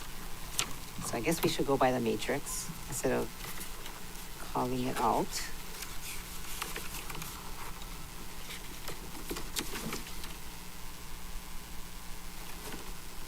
Okay. Who would like to go first? Member Kama's not here. Member Johnson on page 9. Okay, this is the Maui United Way Kamai and Right, credit. right. So All right, members, I move to add a new appropriation entitled Maui United Way Countywide Alice Initiative Kama'aina Credit. Second. Okay, for the amount of 15,000. Funds must be used to grant Maui United Way to provide, Oh, I beg your pardon, 15 million. All right. A little bit different. That's like, well, okay. Funds may be used to grant Maui United Way provide assistance to asset-limited, income-strained, employed Alice households and individuals. And I can explain a little bit, and thank you for the second, Councilmember Paulton. So we're talking about Maui United Way. You heard them come and testify. I think they gave eloquent testimony, but I'll add a few points. Maui United Way has capacity for this program. First off, if you recall, they distributed $8 million months after the fires. Maui United Way also has the relationships. They work well with other nonprofits. They work as an umbrella organization, and they work well with human concerns, which we know relationships with the administration is what a lot of these folks need to get these programs up and running. And if you recall this stat sheet that they had handed out here, it's among our desks, I hope. Maui County leads the way in Alice family households. So we are at 43% of our households are in the Alice category. We know that the problems have been compounding on our communities. First, we had COVID, a lot of jobs lost, a lot of money lost. Then we had the fires, and that as well has added to the issues that these folks are facing. And just in a timely, I think this is very important discussion. When we were just talking about Lipoa Apartments, their rents are from $2,078 to $3,457. So a lot of these Alice folks would fall into those AMIs. And if you look at how many there are, there's a lot, and we need to help them. The program would include rental assistance, and the rental assistance we have is for 80% AMI and below, and this would be for the Alice and the Gap folks that are above that. So that would help the gas cards, the utilities. We just were talking about the sewer rates and how they're getting an increase in sewer rates. Right? So these are all things that help with people paying their bills, and that group is expanding, and we need to help them. So that's my proposal, members, and I hope you support them. Thank you, Chair. Anybody else have discussion? So, Member Johnson, we all heard an eviction moratorium, that was talked about also in Member Sinensi's committee, and I've been to the workshops or committee outreach at MEO and at Cameron Center, and saw people come in and have the need and whatever.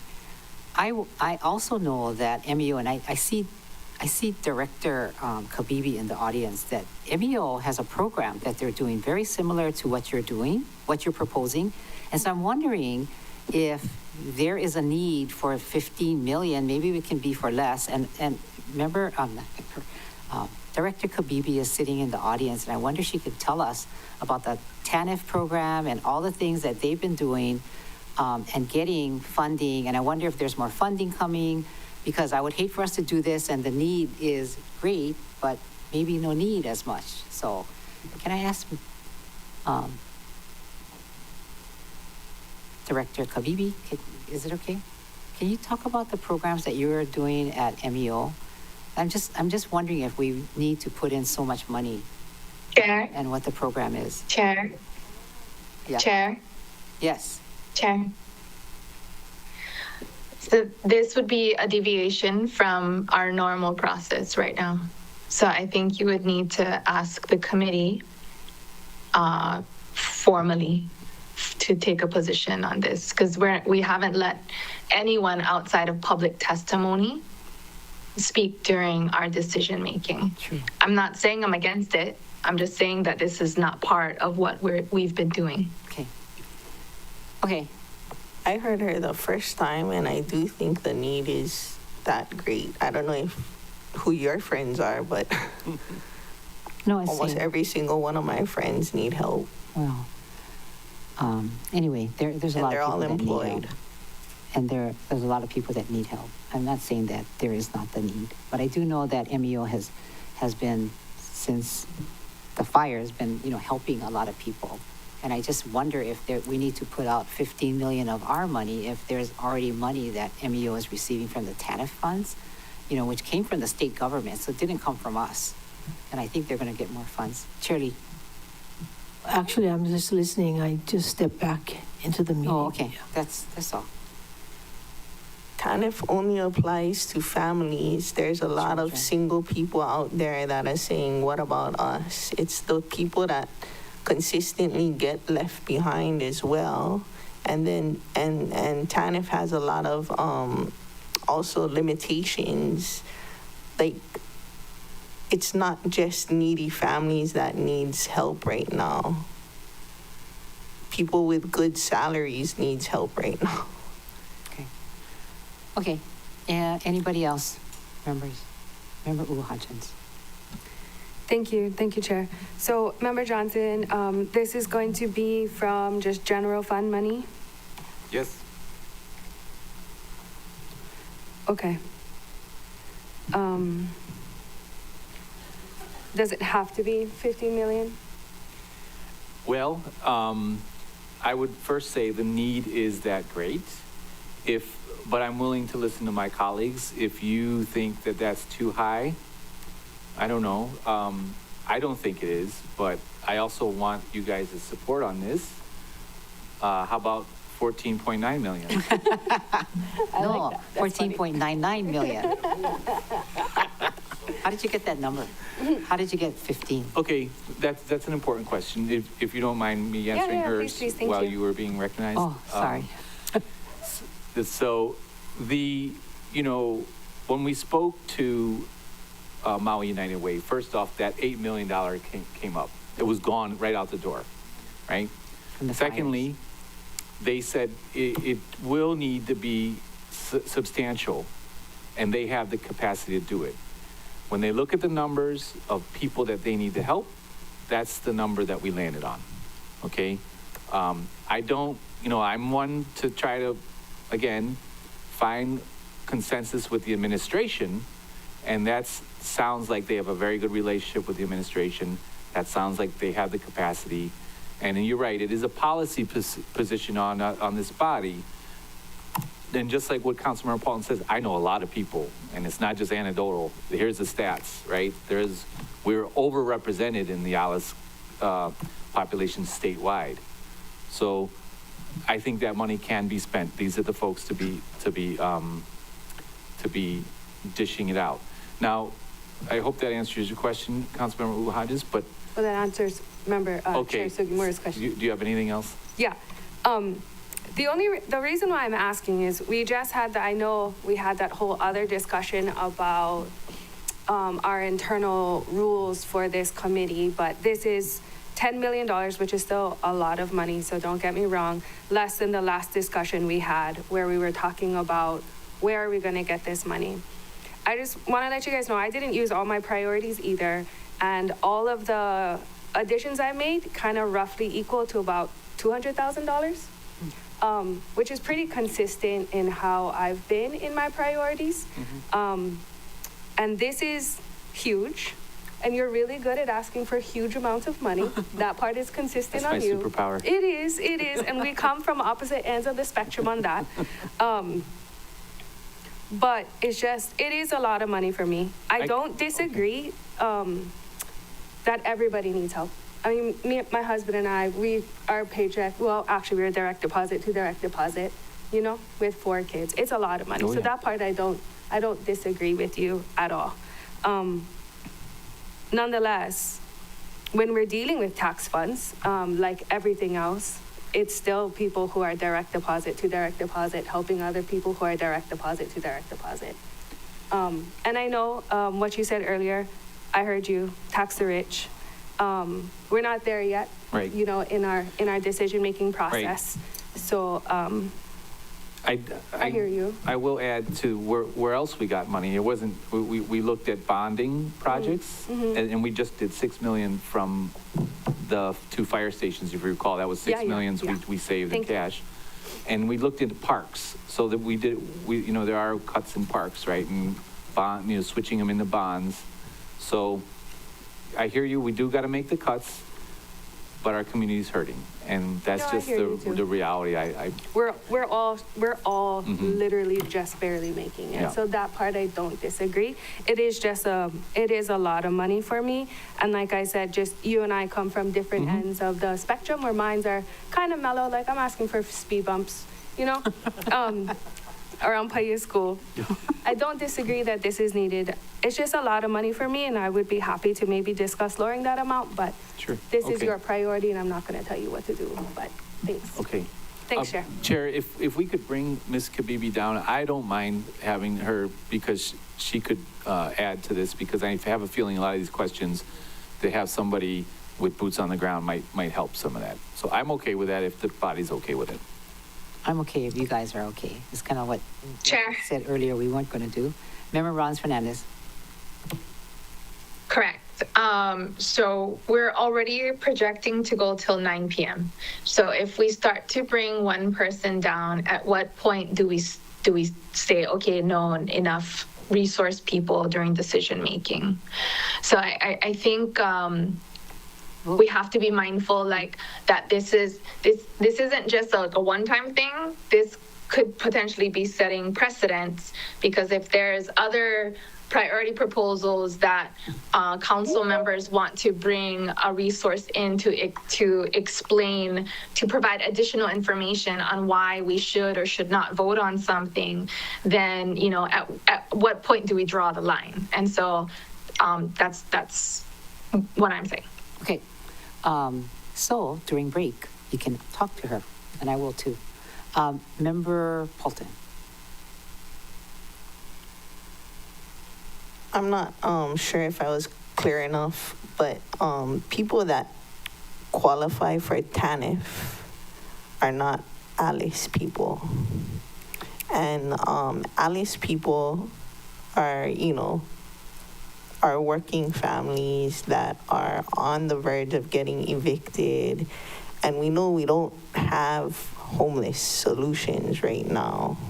We're trying for them, but we don't have them to the extent of the amount of people that are getting evicted.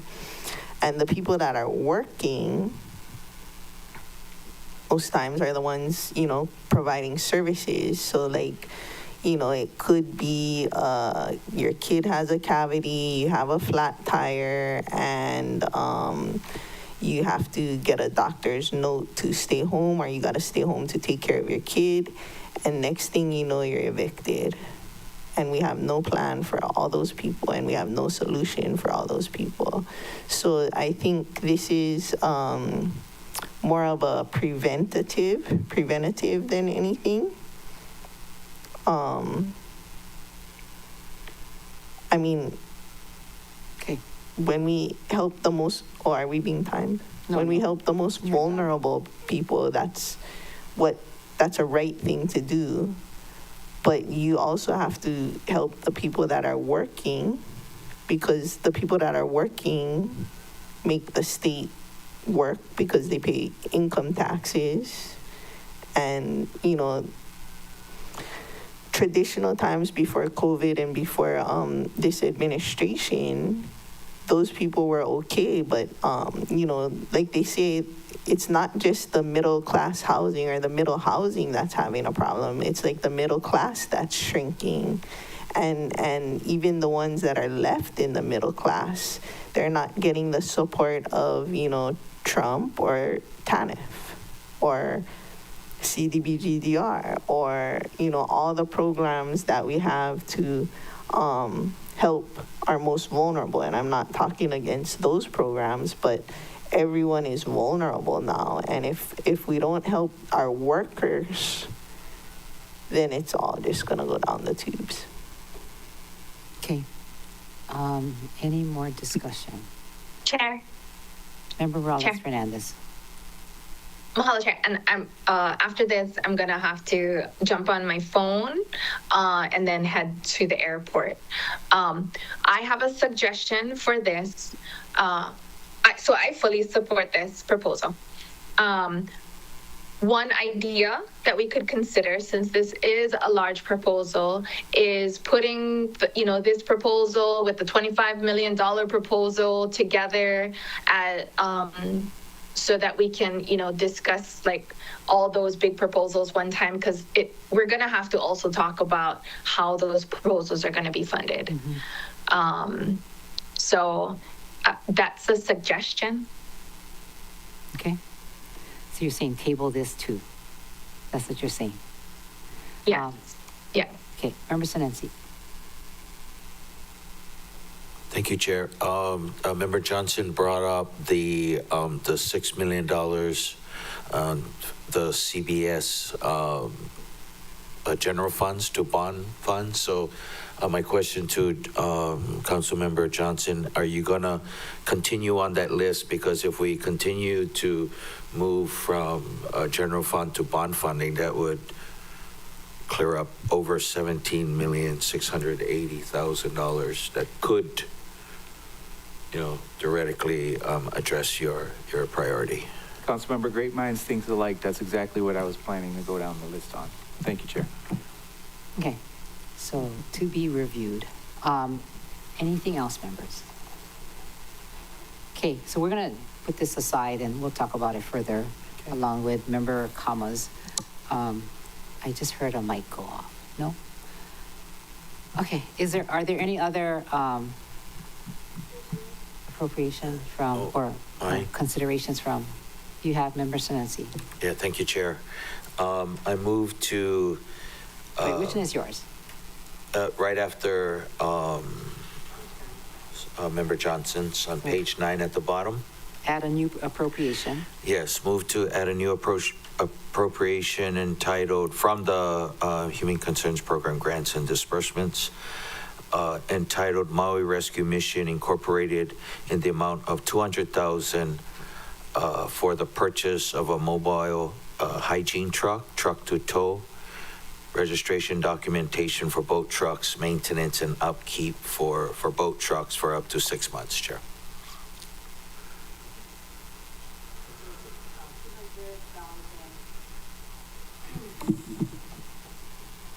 Maui Rescue Mission, Inc., in the amount of $200,000 for the purchase of a mobile hygiene truck. It is your motion. Is there a second? Second. Okay. Member Senensi and second by Member Johnson. Discussion. Thank you, Chair. And Chair, as the Social Services Committee Chair, we've heard in a couple of our What's Up meetings, we heard a lot of testimony from both advocates and the houseless community as well. So I've got a couple in this, since it's under my committee, just to address some of those concerns that those testifiers came and had.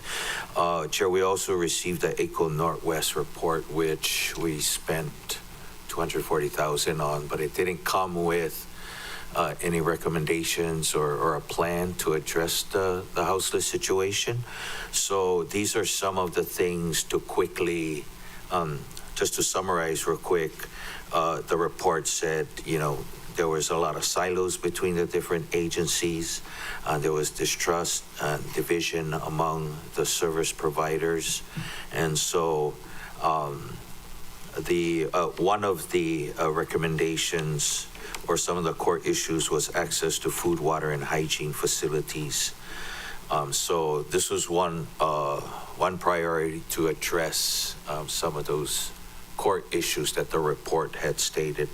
And so we did have testimony from Maui Rescue Mission in Paia, and the trailer, the hygiene trailer would be $110,000. The truck to tow the trailer would be $25,000. A used truck is fine for them. And then the monthly operation of the trailer unit unit would be about 7,500 at 6 months for $45,000, as well as the registration and the cleaning supplies for the laundry and the bathroom for the trailer. Thank you, Chair. Okay, any other discussion? Oh, Member Kama? Yes, I just want to ask Member Sinensi. I'm sorry I wasn't here for your entire presentation, but did that include repair and maintenance on the vehicle? Both vehicles? Yes, I believe so. Both trailer and the truck. Okay, thank you. Generator maintenance, flat tires, seems to be a theme. Plumbing, electrical, and the washer dryer repairs. How about just general repairs like oil change and that kind of stuff? Yes. Thank you, Chair. Thank you. Both trucks upkeep for only 6 months. How come? That was what their ask Request was. Here. Yeah. Okay, more discussion? I'm sorry, what? Oh, okay, go ahead. Thank you, Chair. Are they planning to take this mobile hygiene truck on county property? Oh, I know that they already exist, and I know that they're visiting the different camps, but I don't know if those camps are like on county property, like in Paia. Like Holomua, Like Cut Mountain? Holomua, right. Do they go there? Is that where they're seeking to go? I think Maui Rescue Mission was more possibly west side. I'm not sure about the central side, but I know they visit several of the camps. Are the camps on county property, do you know? I can find out. Do they have or a right of entry? You mentioned that. I can find out, but they wouldn't be able to. What happens if somebody trips and falls on this mobile hygiene truck that we bought on county property and they don't have a right of entry? What is our liability? I mean, I would think that this would cover some of that liability as part of this, but they don't say that in this request. Do you know if they have a right of entry to county properties? Because that's where a lot of the camps are. Or are they willing to get a right of entry? Can we condition this money that they get a right of entry if they're going to use it on county property? Yeah, I would be open to that. That would be great, please. I don't really want to open ourselves up to liability. Of course. Okay. You got that? Apologies, Chair. Can we have that repeated one more time? And confirmation if Councilmember Sinensi is accepting that as part of his motion? Yes. This is conditioning the funds to ensure that either Maui Rescue Mission, and I'm going to probably make this amendment for everybody that we go through, have a right of entry on county property. Did you get that? Okay. Thank you. Yeah, thank you. Good idea. Yeah. Any other, Member Johnson? Chair, I'd just like to, thank all the outreach folks who are doing this kind of work. This is not easy work. To give people a hot shower is giving them dignity, and that's money well spent. You clean your body, you can start thinking about cleaning your soul. You can think about cleaning other sections of your life. To start anew with a fresh shower, it gives you that kind of, let's take on the day. And I appreciate that. Sometimes it's just that simple, that basic need of, food, clothing, shelter, and just feeling good about yourself, having a little dignity does go a long way and pays back in spades. This is the kind of work that I support the county putting its money towards. So thank you for that priority, Councilmember. Thank you, Chair. Thank you. Can I ask you a question? Yeah. So did this group talk to Human Concerns Department? They have all different kind of programs, right? So are they in touch with the county? So they're not randomly doing things, or part of a cohesive plan, Yeah, and I thank you for the question, Chair. I know that the the two hygiene trucks that the county has is we sent inquiry to the Maui Police Department. Those are out of commission. So I don't think there's, and that was the one that the Department of Housing and Human Concerns previously had, and that had been sent to the Maui Police Department, and those are not working. So right now, this would be the only ones that would go out and do some of this outreach. Okay. Okay, any other discussion? Ready to vote? Yeah, all in favor, raise your hand, say aye. Aye. So who is missing is Member Rollins Fernandez. So that would, Member Paulton. Oh, I'm sorry. So that'll be 7 ayes to excuse. Member Paulton and Member Rollins Fernandez. Okay, this is $200,000 an ad, right? I just want to start talking though. We're adding, so I want us to be sensitive to, at some point, we got to figure out how to pay for all these things. So I will keep on talking about it as we go along, because we're going to have to figure out how to pay for things. Thank you. Or create cuts. Next. You have more? Thank you, Chair.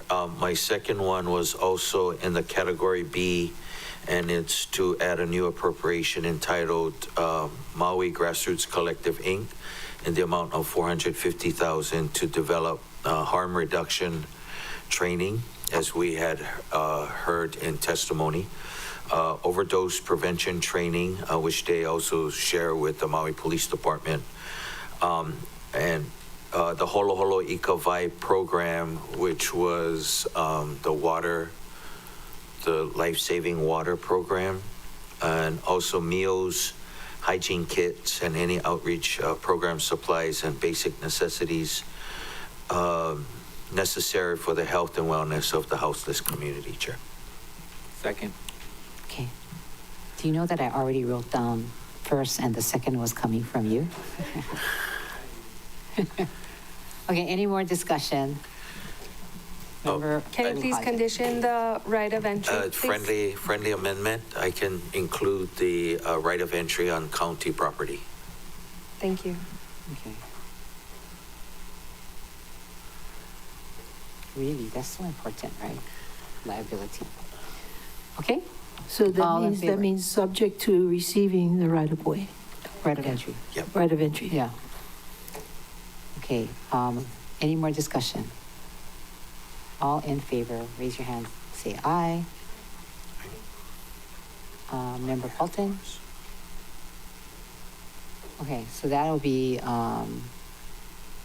8 ayes. Oh, look, here's Member Rollins Fernandez. Okay, that's 9 ayes. Motion carries. Next, Member Sinensi.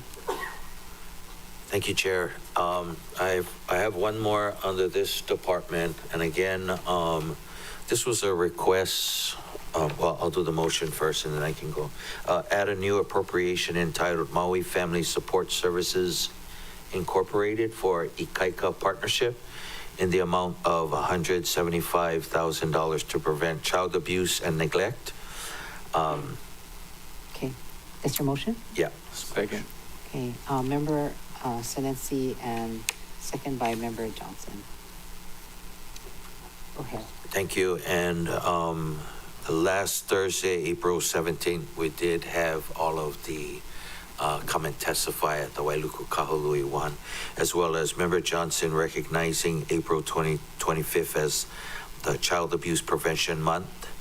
And so child abuse and neglect affects all socioeconomic groups, educational, religious, ethnic, and cultural groups, with the highest rates affecting children of Native Hawaiian and ancestry. So this was a request. They offer 200 families, up to 200 families, the navigational services, and at least 1,000 families per year at outreach events on Molokai, Ilanai, and Hana Church. Okay. And they have approximately 25 to 30 providers that help with this work. Thank you. Okay. Any more discussion? All right, so I'm gonna vote. All in favor, raise your hand, say aye. Aye. So, Member Paulton? Okay, so 8 ayes, 1 excuse. Oh, look, there she is. 9 ayes. Member Rollins Fernandez in the air, probably, as she's moving around like that. Okay, 9 ayes, motion carries. Next, Thank you, members. Member Kama.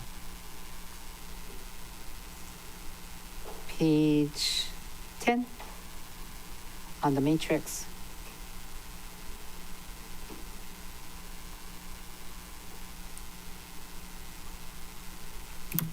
Is there one? Oh, yeah, there's, oh no, she withdrew the top one.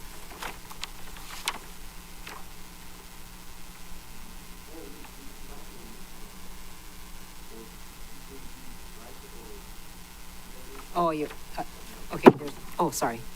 Okay, there's, remember Kama gave you her, or you took the Roots Reborn. That's correct. Okay. So, member Kama has Halima Ha'olu and Halima Kua. Oh, this must be my night for breaking rules. No, seriously. So, okay, so let me tell you what both of them are. Halimako, we all know, right, is where the people go to rehab. And Halima Ha'olu is, again, where people go to live, or they can, and they both do basically the same kind of thing. They do in-house care and personal care.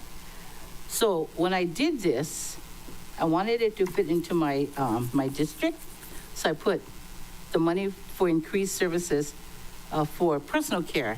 The people that go into your home and help your tutu who cannot bathe themselves, feed themselves, do their shopping, all those kinds of personal care needs. Very personal care. So that's what these two things are. But in speaking with Director Suhako, she said, the word residence, Kahului residence area cannot fit because you cannot guarantee that all of the patients who will be going into Halimakua and Halima Ha'olu are going to all come from Kahului, because they will come from all over the place for rehab services or whatever. But anyway, so she told me if I just deleted those two, it would be okay, which is a really easy thing to do, right? We just do these amendments. The problem is once you take that out, then they no longer qualify for the Kahului Residency District. They become countywide, right? So you're withdrawing. I have to withdraw, right? Yeah. Because they don't belong there. Okay, so that would be the Halima Ha'olu personal care grant as well as the Halima Kua. So I'm withdrawing before you even get a chance to withdraw. Okay? Okay. Are you all still with me? I don't know if there's anything left to be with me for, but let's go for broke, whatever. Okay, let's look further. And then I think we're now on page, are we on page 9 or page 11? I just turned my page and, there's one on page 11. Okay, so I would go to 11, right? Salvation Army.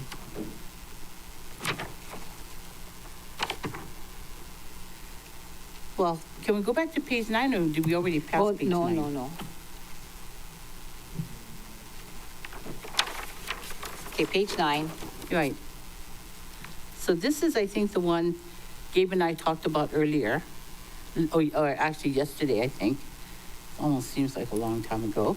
But this was to increase the county grant and subsidy detail for MEO by $630,000 for early childhood programs, and reduce the general county grant subsidy for early childhood programs by $280,000, which means a decrease in competitive bucket only, not the total grant.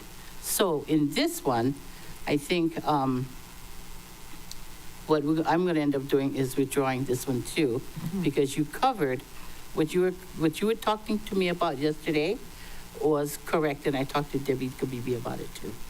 So I don't know who was in favor of withdrawing more, me or Member Paulton. But nonetheless, so that was item on page 9. Are we good, Chair?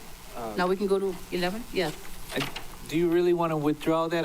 I would really hope we could keep it in and maybe just chop off that second section where you would defund 380K, because remember, members, Head Start is in trouble with its federal funding.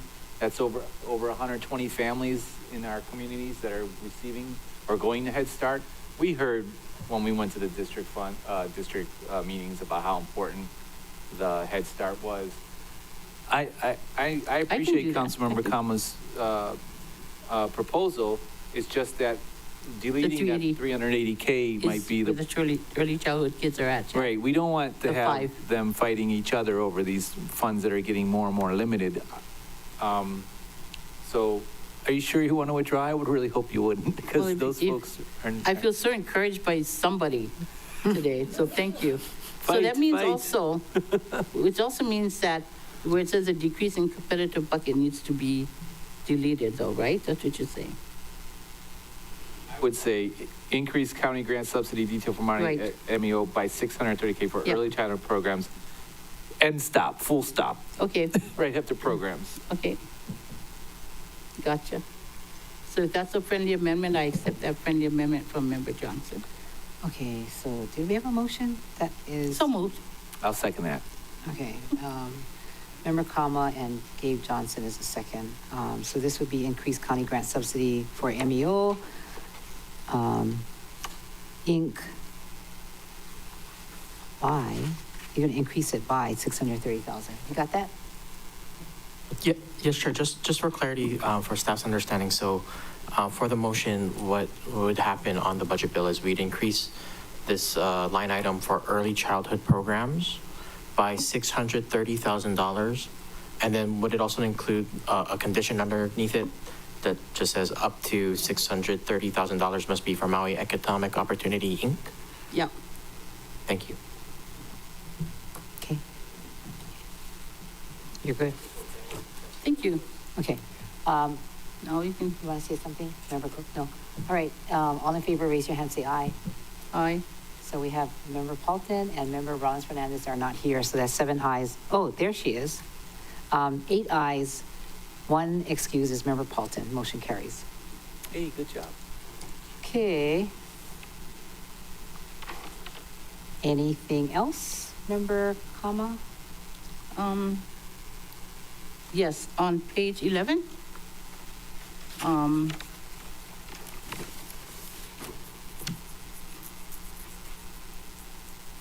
Under Human Concerns Program, grants and disbursements for health, human service and education, Salvation Army increases the appropriation for the Salvation Army by $355,000 and condition the increase for services to unsheltered persons.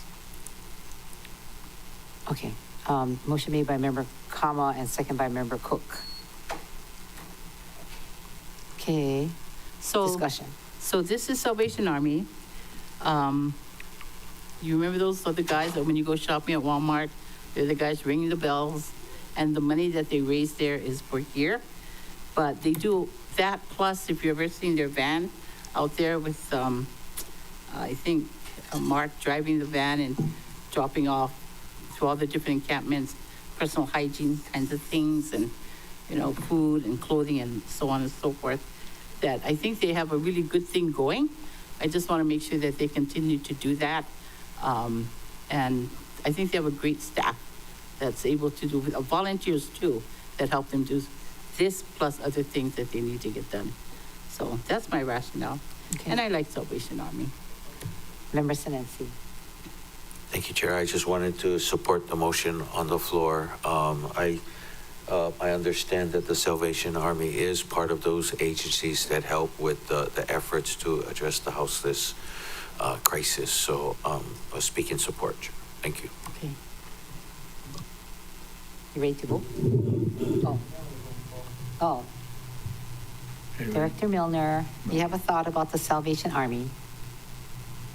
Thank you, Chair. I just had a little bit of additional information from the department I wanted the body to have before they made the final vote, if that's okay. Okay, please.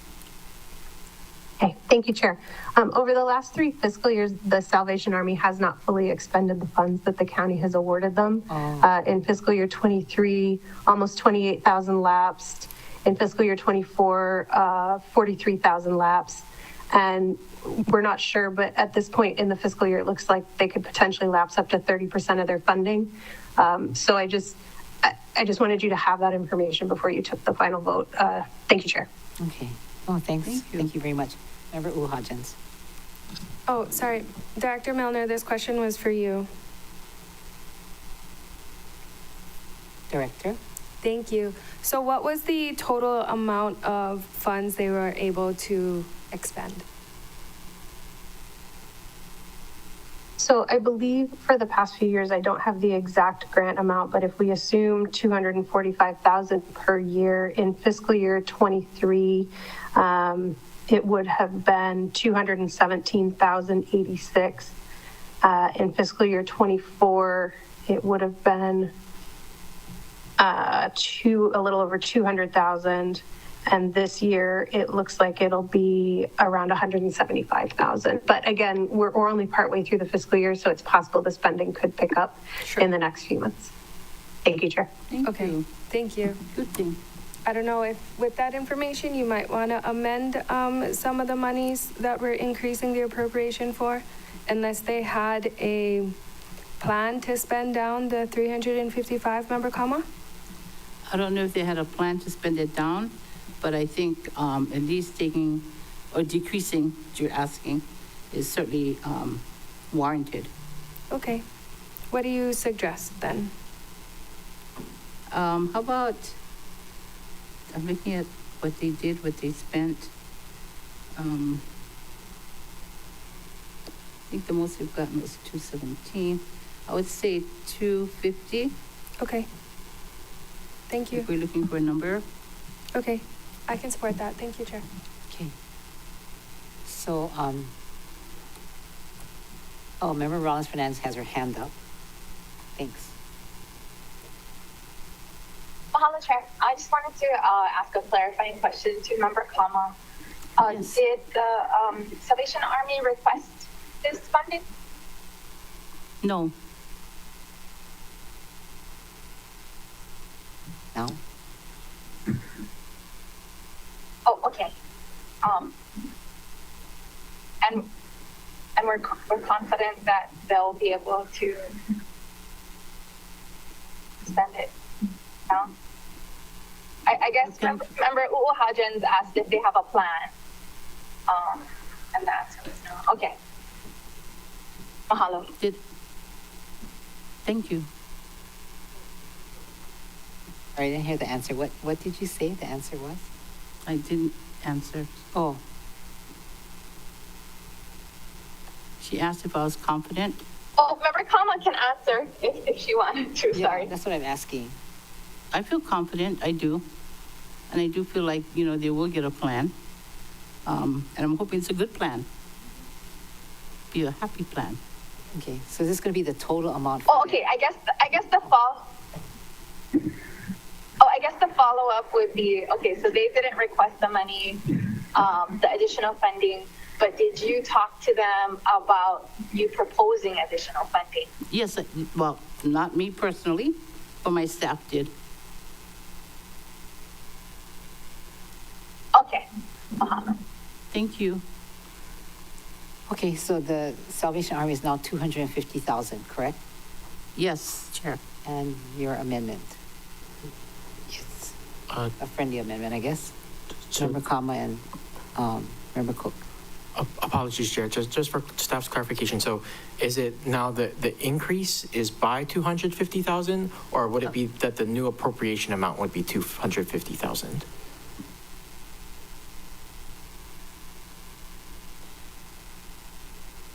It's an increase.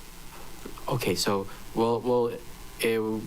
the motion now is to increase by 250,000, so that the new total for the fund would be, apologies, just,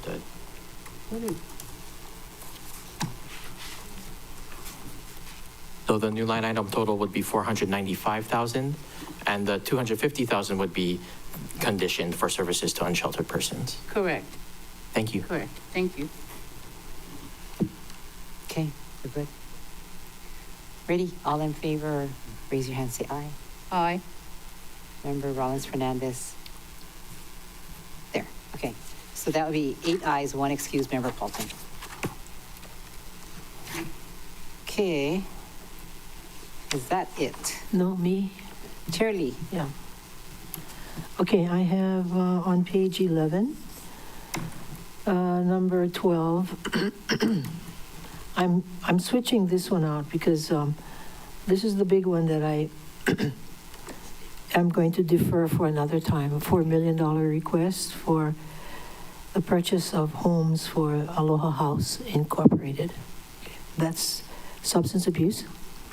Instead, I'm asking for $168,000. $168,000 for their partial hospitalization program.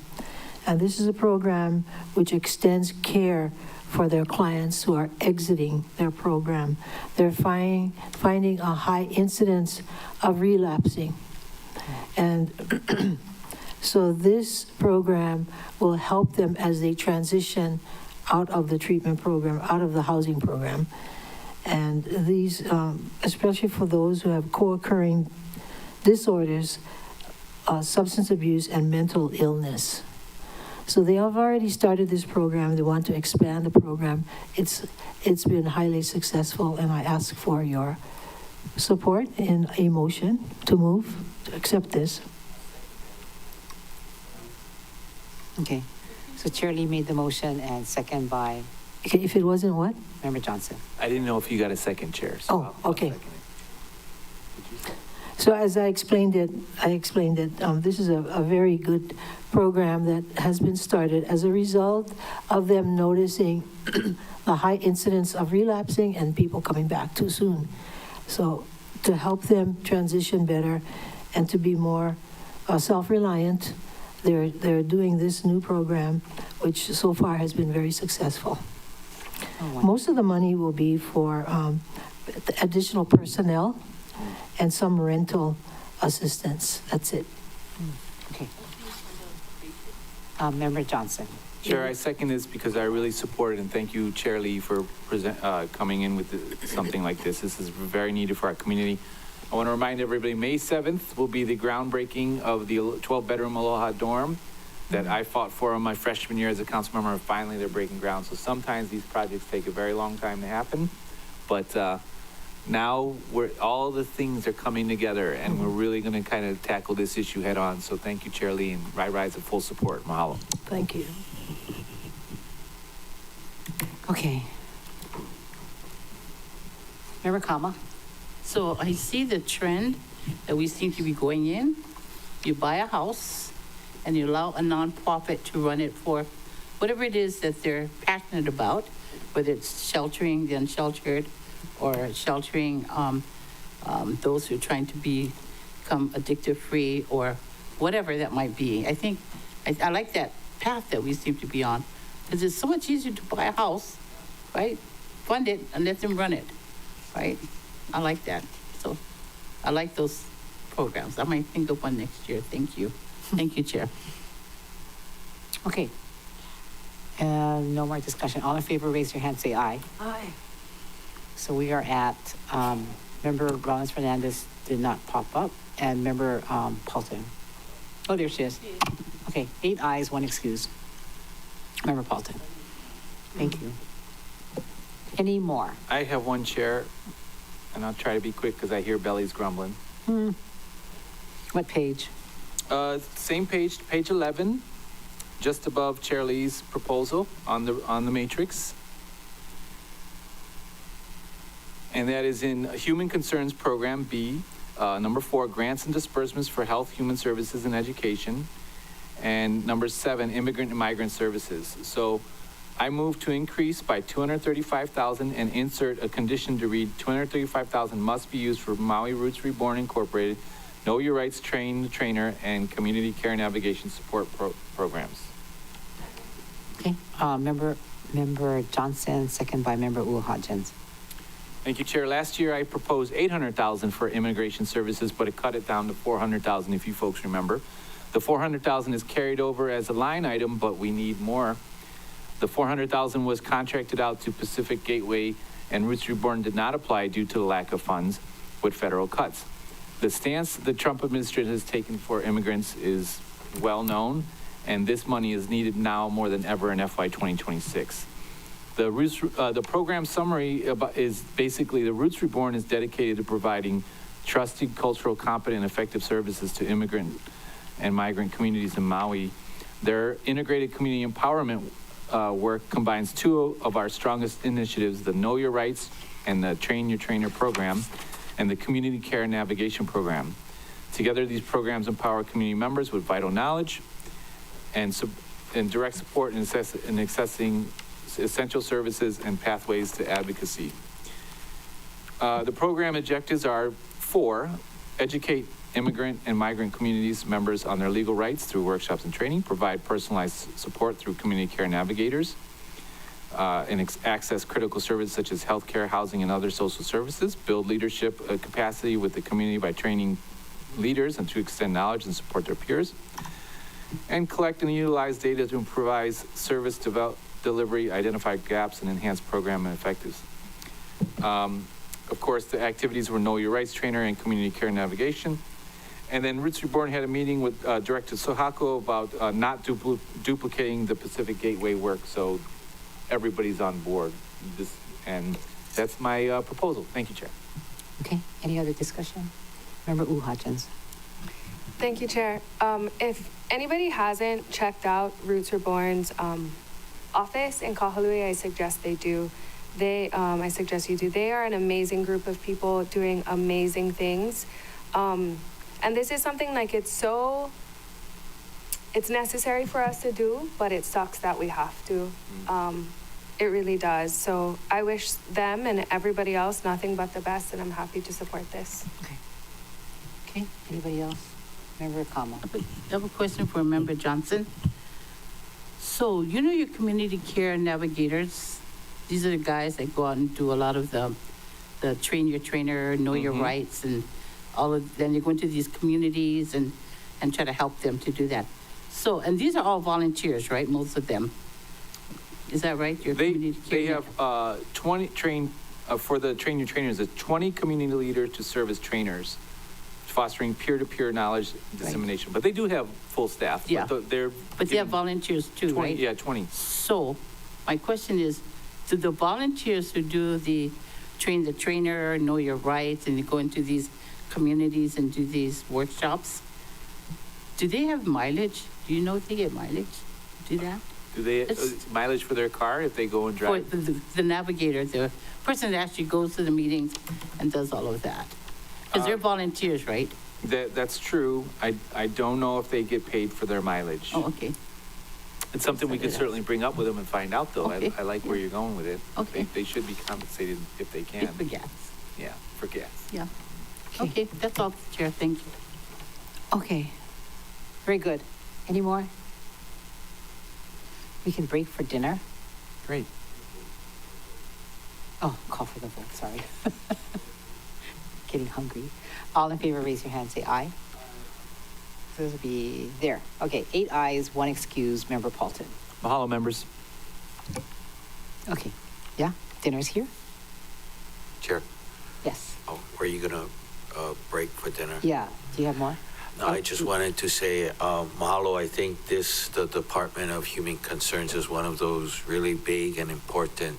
I mean, they're all very important, but the discussions that we had and the funding for these programs to continue, I think in the next 4 years under this current administration, we're going to need as much help as we can. So I'm very appreciative of my fellow members and the investment in this particular department. Thank you, Chair. I know, there's so much happening with the federal government that I think is going to touch us faster than we know, and makes me very worried also. But like always, right, good thing we have MEO and all of those that have been with us, even the hardest times, right, they're with us, so. very grateful. All right, members, so it is now 6:11, and how long do you want to take for a dinner break? Come back 1 hour, 7:15? 7:15? It's 6:11. Oh, okay. Yeah. Okay, thank you. So that'll be 7:15. We'll see you back. We'll take a recess.